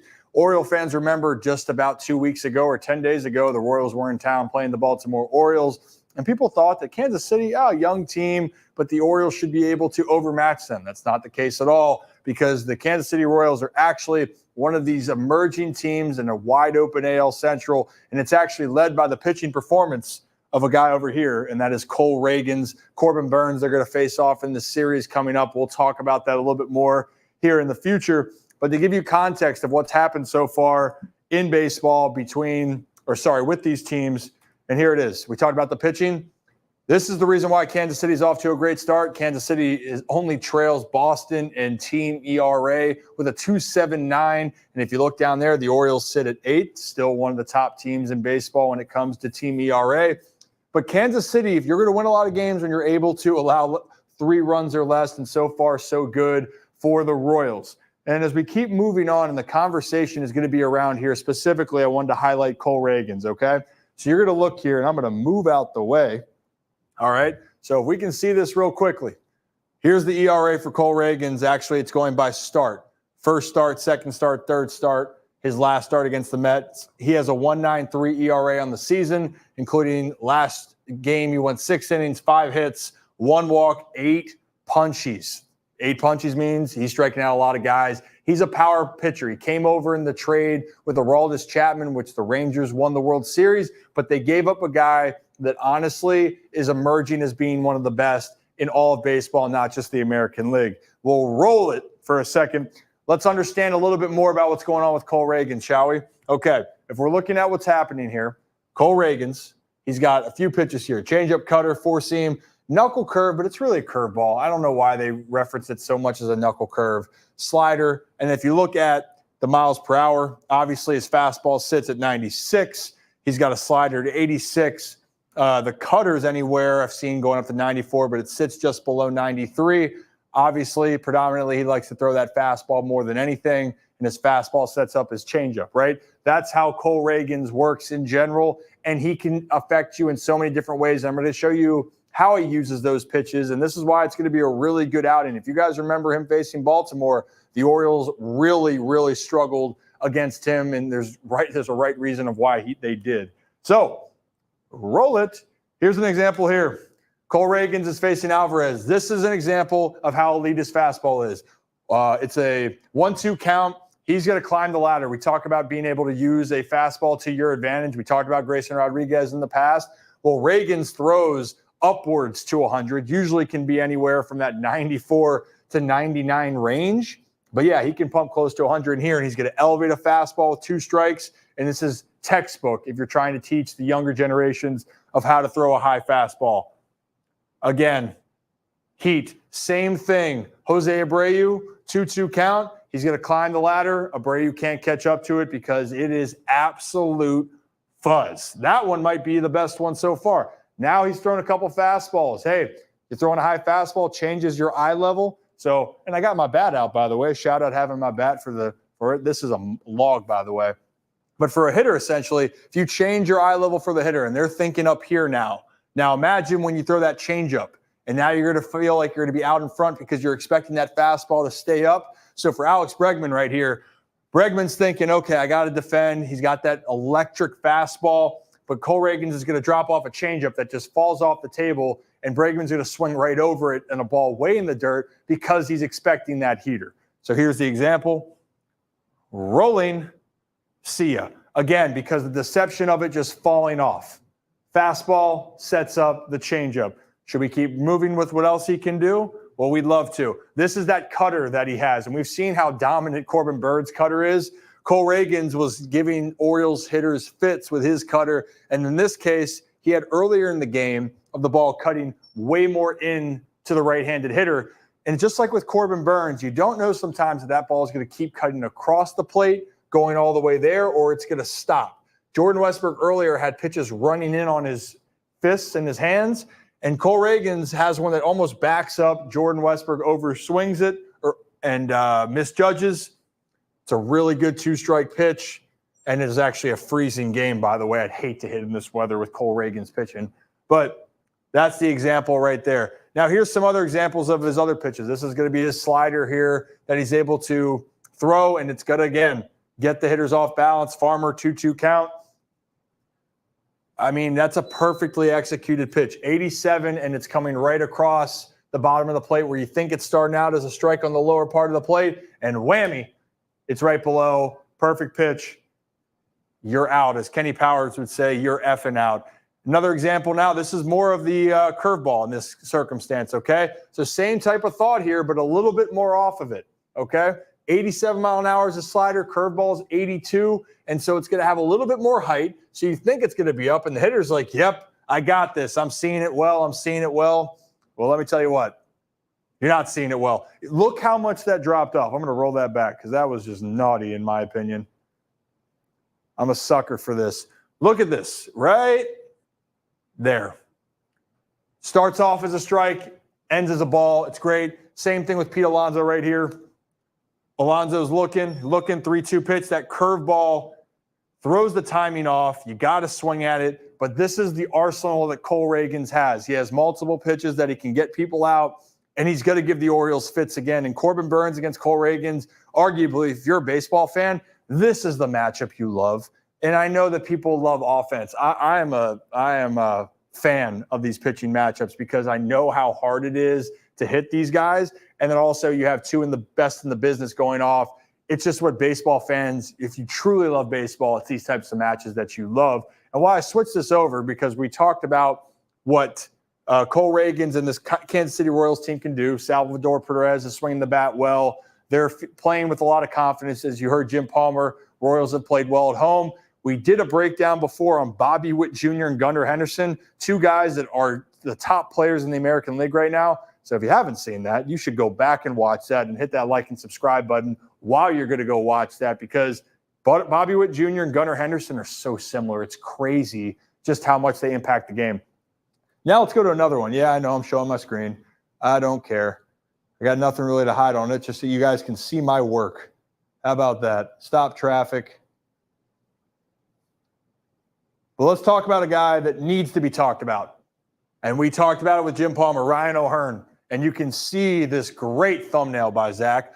Underrated superstar for the Baltimore Orioles. I really like the sound of that, to be honest, because I think Ryan O'Hearn does not get enough credit. And a lot of people are saying you should replace Ryan O'Hearn. Why?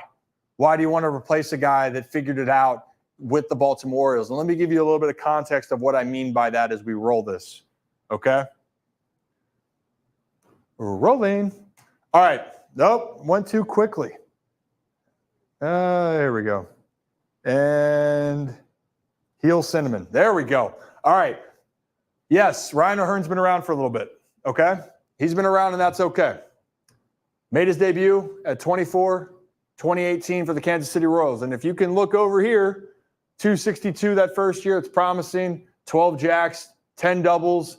Next year, more at bats, but a 195 average, but had 14 jacks, right? And then you kind of see these numbers kind of fluctuate. Didn't play a ton of games in 2020, obviously, with that. And then in 2021, 84 games, hit 225. And then in Kansas City at 28 years old, played 67, 239, not getting the reps, only 134 at bats in a season, not that much. And the reason why I'm mentioning all this, I don't give a crap about any of this at all. Because when you figure out when you're in baseball, it's not about what you did before, it's can you evolve as a player. When Ryan O'Hearn got traded to the Baltimore Orioles, something for him clicked. And he started in AAA, and once he figured out what he was doing from spring training on and got called up to Baltimore, there's been no looking back for Bro Hearn.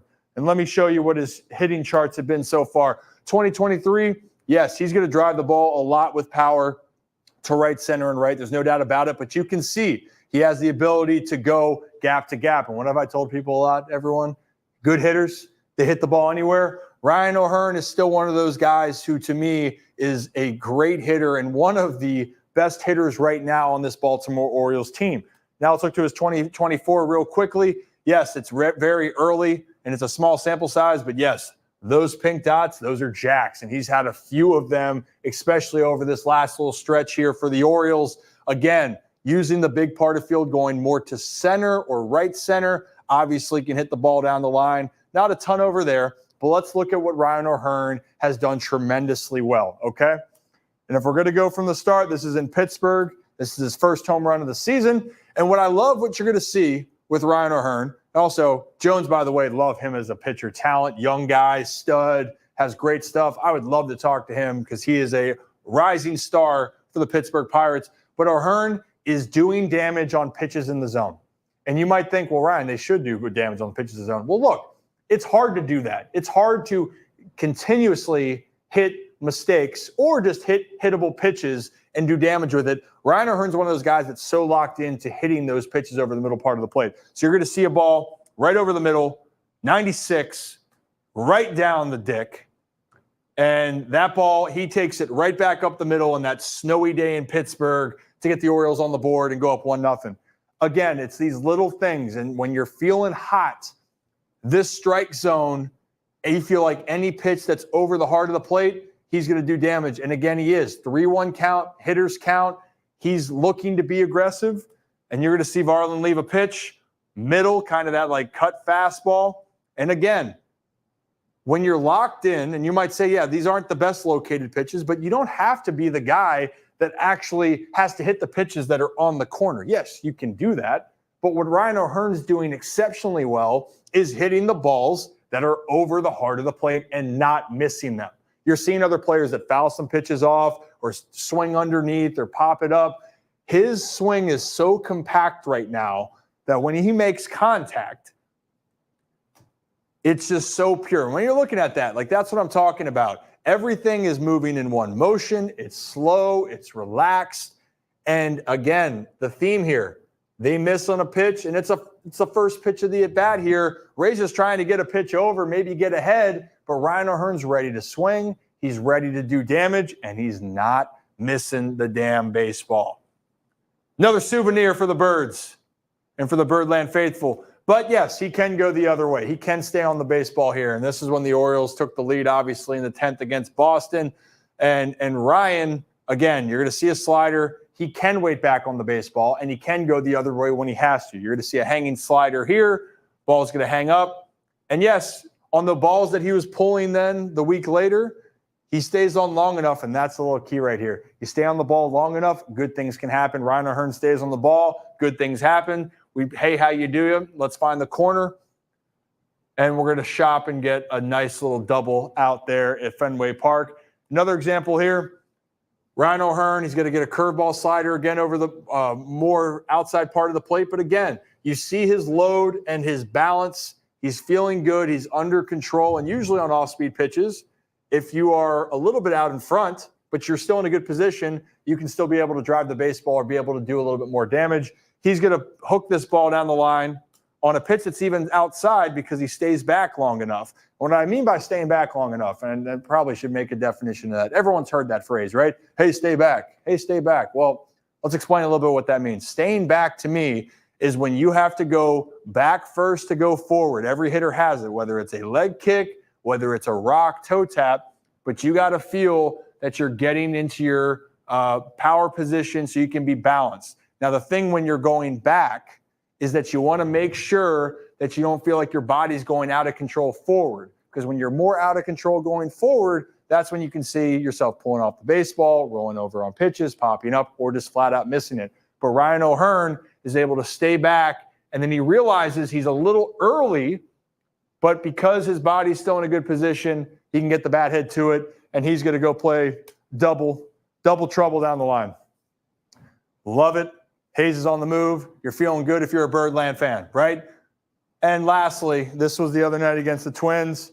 Again, you hang it. He's going to bang it right over the middle of the plate. See ya.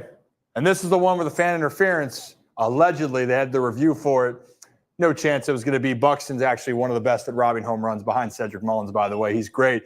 But Ryan O'Hearn here, I just wanted to give him his props because for all the ones that are saying, yes, there's talented prospects, This dude has earned the right to hit in the middle of the lineup for the Baltimore Orioles, and you should want him to hit in the lineup for the Orioles right in the heart of it, because against right-handed pitching, he is an absolute weapon. I personally believe he can hit lefties too. I understand Hyde plays the matchups, and that's what he's going to do. And who's to say to someone that has had success like Brandon Hyde has at making these calls? But one call that he has been very positive towards and been very convicted with is making sure Ryan O'Hearn is at the top of his lineup. The Orioles are loaded with talent. There's no doubt about it. But don't let, in the quote-unquote, in my mind, a guy that might have been a cast-off in Kansas City, let you deter your feelings of what his future is in Baltimore. And his future in Baltimore right now is that Ryan O'Hearn is going to give the Orioles a fantastic chance each and every time he's in the lineup, and he's got the ability to put up some monster numbers for Baltimore. He's off to a great start here in 2024. And that does it for this breakdown. In the future, let me know what other players you'd like to see me break down, and make sure, as always, guys, you hit that like and subscribe button for the Ryan Ripken Show. And now, back to Kevin's Corner. All right. No holes in the Orioles lineup. No holes. And that includes Ryan O'Hearn. So Ryan, you just want to stick there since we've been running late?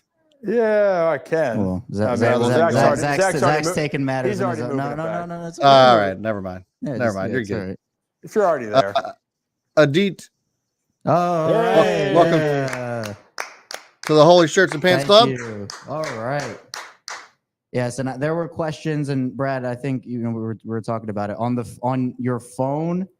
It can get a little weird with the join button. Is that right? Yeah, it's for iPhone users. Sometimes don't have the join button visible for the channel members. I don't know why, but I found that it's iPhone users, of course. Yeah, because I tried to look on mine and it wasn't there. So on your computer next to the subscribe button, there is the join button. You can then join one of the tiers, whether it's Holy Shirts and Pants or Ryan Rip.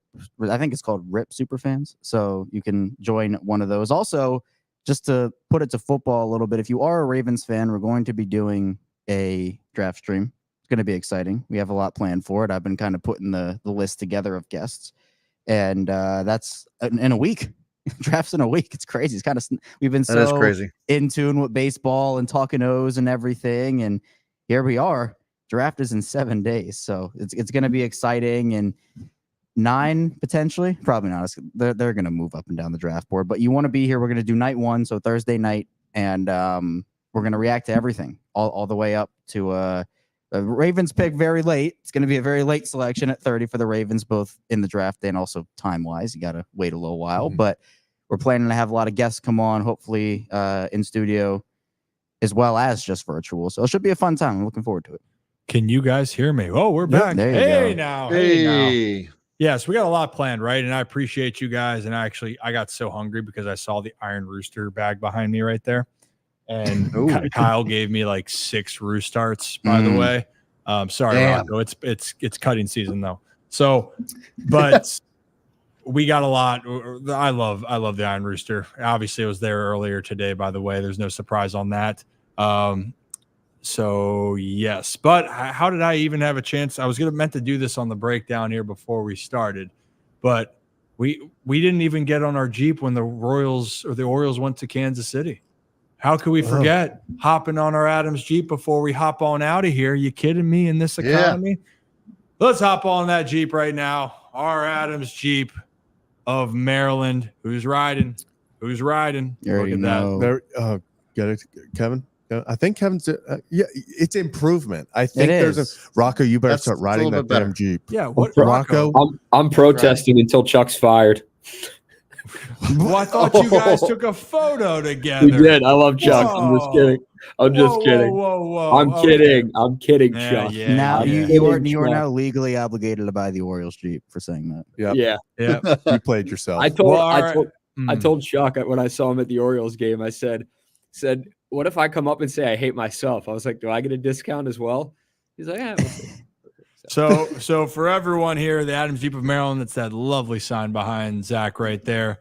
Boom. Adams Jeep of Maryland is our proud sponsor here for the Ryan Ripken Show. They're located in Aberdeen, Maryland, about 45 minutes north of Baltimore. And whether you are a Jeep lover or you're looking for a pre-owned car, they have more cars than just Jeeps, by the way, guys. It's not just Jeeps. But if you go up there, their deal still stands. You go up there and you buy a pre-owned Jeep, or not pre-owned Jeep, pre-owned vehicle from them. And you say that you watch the Ryan Ripken Show and you tell Chuck that you don't like Rocco or you love the Ryan Ripken Show, they will give you a $500 gas card with the purchase of that pre-owned vehicle. But you have to tell them that the Ryan Ripken Show sent you / that you don't like Rocco to get that deal. And we love them. We got a lot more planned from them. They've really been our biggest supporter sponsor-wise right here. Actually, sponsor-wise that we put up on the wall, obviously. And then Iron Rooster's like our parent in this our group. best friend. We're just really besties. We're just besties. Yeah, we got some best friends here. And for the Iron Rooster, for someone noticed, they're honestly, you want brunch, that's the place you go for anything. Kyle is the guy. We got so much more going on with them in the Iron Rooster. And I will plug again, at the Iron Rooster coming up on April 28th, there is an event that Rick Dempsey and I will be attending. I actually will be hosting the event. It's a 2-hour event. I think there's silent auction. You have a chance to meet, autographs. Probably don't want mine, but definitely want Rick's. And there's going to be a lot more going on. The food's included. I will post the flyer on my account so everyone can see it. But it should be a lot of fun. And if we had Jim Palmer on talking about stories, Rick Dempsey is a whole different level when it comes to some stories and personality. Yes. Let me tell you, we had him on the show here. Go back and watch that episode. Rick is one of one. So that's all I have to say about that. You got to ask Rick about Jim's 200th win in that incident. Oh, we are. Yeah, absolutely. That needs to be brought up. Hell yeah. Okay, Rick, it could be Adam's Jeep could be 30 minutes from there. It really depends on how fast you're driving. Don't speed, Rick. We're all about safety here. Just like if you're listening to the Ryan Ripken podcast, Ryan Ripken Show podcast, you're listening. We want you here on YouTube. So come and watch us live. But if you're not and it's on audio, listen to us on Spotify and Apple and give us a like, give us a review, and subscribe to it. Let us know what we could do better on that side as we continue to grow what we believe is something truly special here for this channel and for this community. So I'll just do they ship? I'll just call Chuck when I'm ready for a purchase and tell him, Joe, I think you can just call Chuck and say you don't like Rocco. And that we actually cannot take that comment off the screen now by clicking it because Rocco banned Joe. I just got it. No, goodness gracious. Way to go, Rocco. It's not a show unless Rocco bans Joe. Wow, that kind of rhymed. It's not a show unless Rocco bans Joe. Okay. Yeah. Well, before we get out of here, actually, we have one more act to do here, Kevin. I know what time it is. I'm kind of nervous. I'm 3-0. Oh wait, first we got gifted one Ryan Ripken membership. Hey, appreciate you. You know what? The Tim, I think his name was Tim, who gifted like 5 of those things. Unbelievable. Yeah, that was great. To random people. So like I saw that like somebody made a comment and was like, I had no idea somebody was going to gift this to me, and then just had it. So like that was awesome. Yeah. Are we ready for me to put? I'm nervous. My streak is. I feel like you're pulling out some impossible one I'm not gonna know, or one that I'm gonna think is impossible because I'm uncultured. Yeah. Probably the yeah. I mean, both is correct here, but this is either called Kevin Okie, or Let Me Put My Poems in You. Where'd you come up with the second one? Don't worry about it. Okay. Ooh, we can call it Kakioke. Oh goodness. Not gracious. bad, Rocco. Jesus. Not bad. Not bad. Here it is. So for those that are tuning in right now, I do a song lyric that I will do in poem form to Kevin. And if Kevin then at the end has to finish the lyric of the song in order to win the contest. And the contest is that I don't throw him into the harbor. That's really it. So without further ado, let's put my poems in you, Kevin. Ready? Clock strikes upon the hour and the sun begins to fade. Still enough time to figure out how to chase my blues away. I've done all right up till now. It's the light of the day that shows me how. And when the night falls, the loneliness calls. Kevin, come on. Oh my God. I know it, but I don't know it. Do you want me to sing it now a little bit for you? Sing it. Whitney, bro. It's Whitney. It's the light of day that shows me how and when the night falls, the loneliness calls. I want to dance with somebody. I want to feel the heat with somebody. I mean, yes, I feel Yeah, bad. dance with somebody. I don't have the right to sing it if I didn't know it the first time. Well, I know it now. Okay, I'm just making sure. Greatest national anthem of all time was sung by the great Whitney Houston, in my opinion. Kevin. I'm 3-1. My perfect streak is over. So this is why it makes it hard. We got to put you through. I thought like that was one that you could still easily get. Also, that is a bop. It is, but it's double. It's double trouble when I don't know the lead up. I feel like such a disappointment right now. You are. I know. That's why I feel it. Also, wanted to shout out Tim. He finally found his way into the channel membership, so appreciate it. Right. He's been trying to get in all show, so thanks so much for that, Tim. Appreciate you. Get it in, Tim. Get it into the Ryan Ripken Show membership. Are you going to embarrass me on Twitter? With this clip? Absolutely. 100%. Because you go, I'm 3-0. I feel like I'm hot shit. Whammy, Kevin. Welcome to reality. Learn fucking music. Yeah. My dad. Kevin, have you never been to a wedding, Kevin? I've been to like 2 weddings. Oh my! Maybe 1 wedding. Do you like? My dad. Do you plug your ears on the dance floor? No, I had a bar mitzvah. Okay, we should get out of here. If that way, actually, growing up, by the way, some of the bar and bat mitzvahs I went to were absolute electric factory. That's where I actually heard like amazing. That would be for a different topic here. That's when I actually learned how to do the electric slide. Do you know the electric slide, Kevin? Yes. Look, Whitney Houston. All right. And you know what? We have on Twitter going right now, or X. I'm going to have doing that more where I'm going to have lyrics that I want to put out there. I did a beginner level video or tweet, I guess, from today. Yeah, Rocco, I see what you're laughing at. He might be. I will say my dad just texted me and said none of us should ever sing ever again. Appreciate you, Dad. By the way, Zach, did you bring up the fact that your dad actually won that championship game and you didn't? Should we talk about that? Wow, I told you that. You told me that in confidence. And now here's what we do. I'm a bigger fan of your dad than I am you. So let me set the record straight. So when I was a senior in high school, I coached a 13-15 rec baseball team, and we won the championship.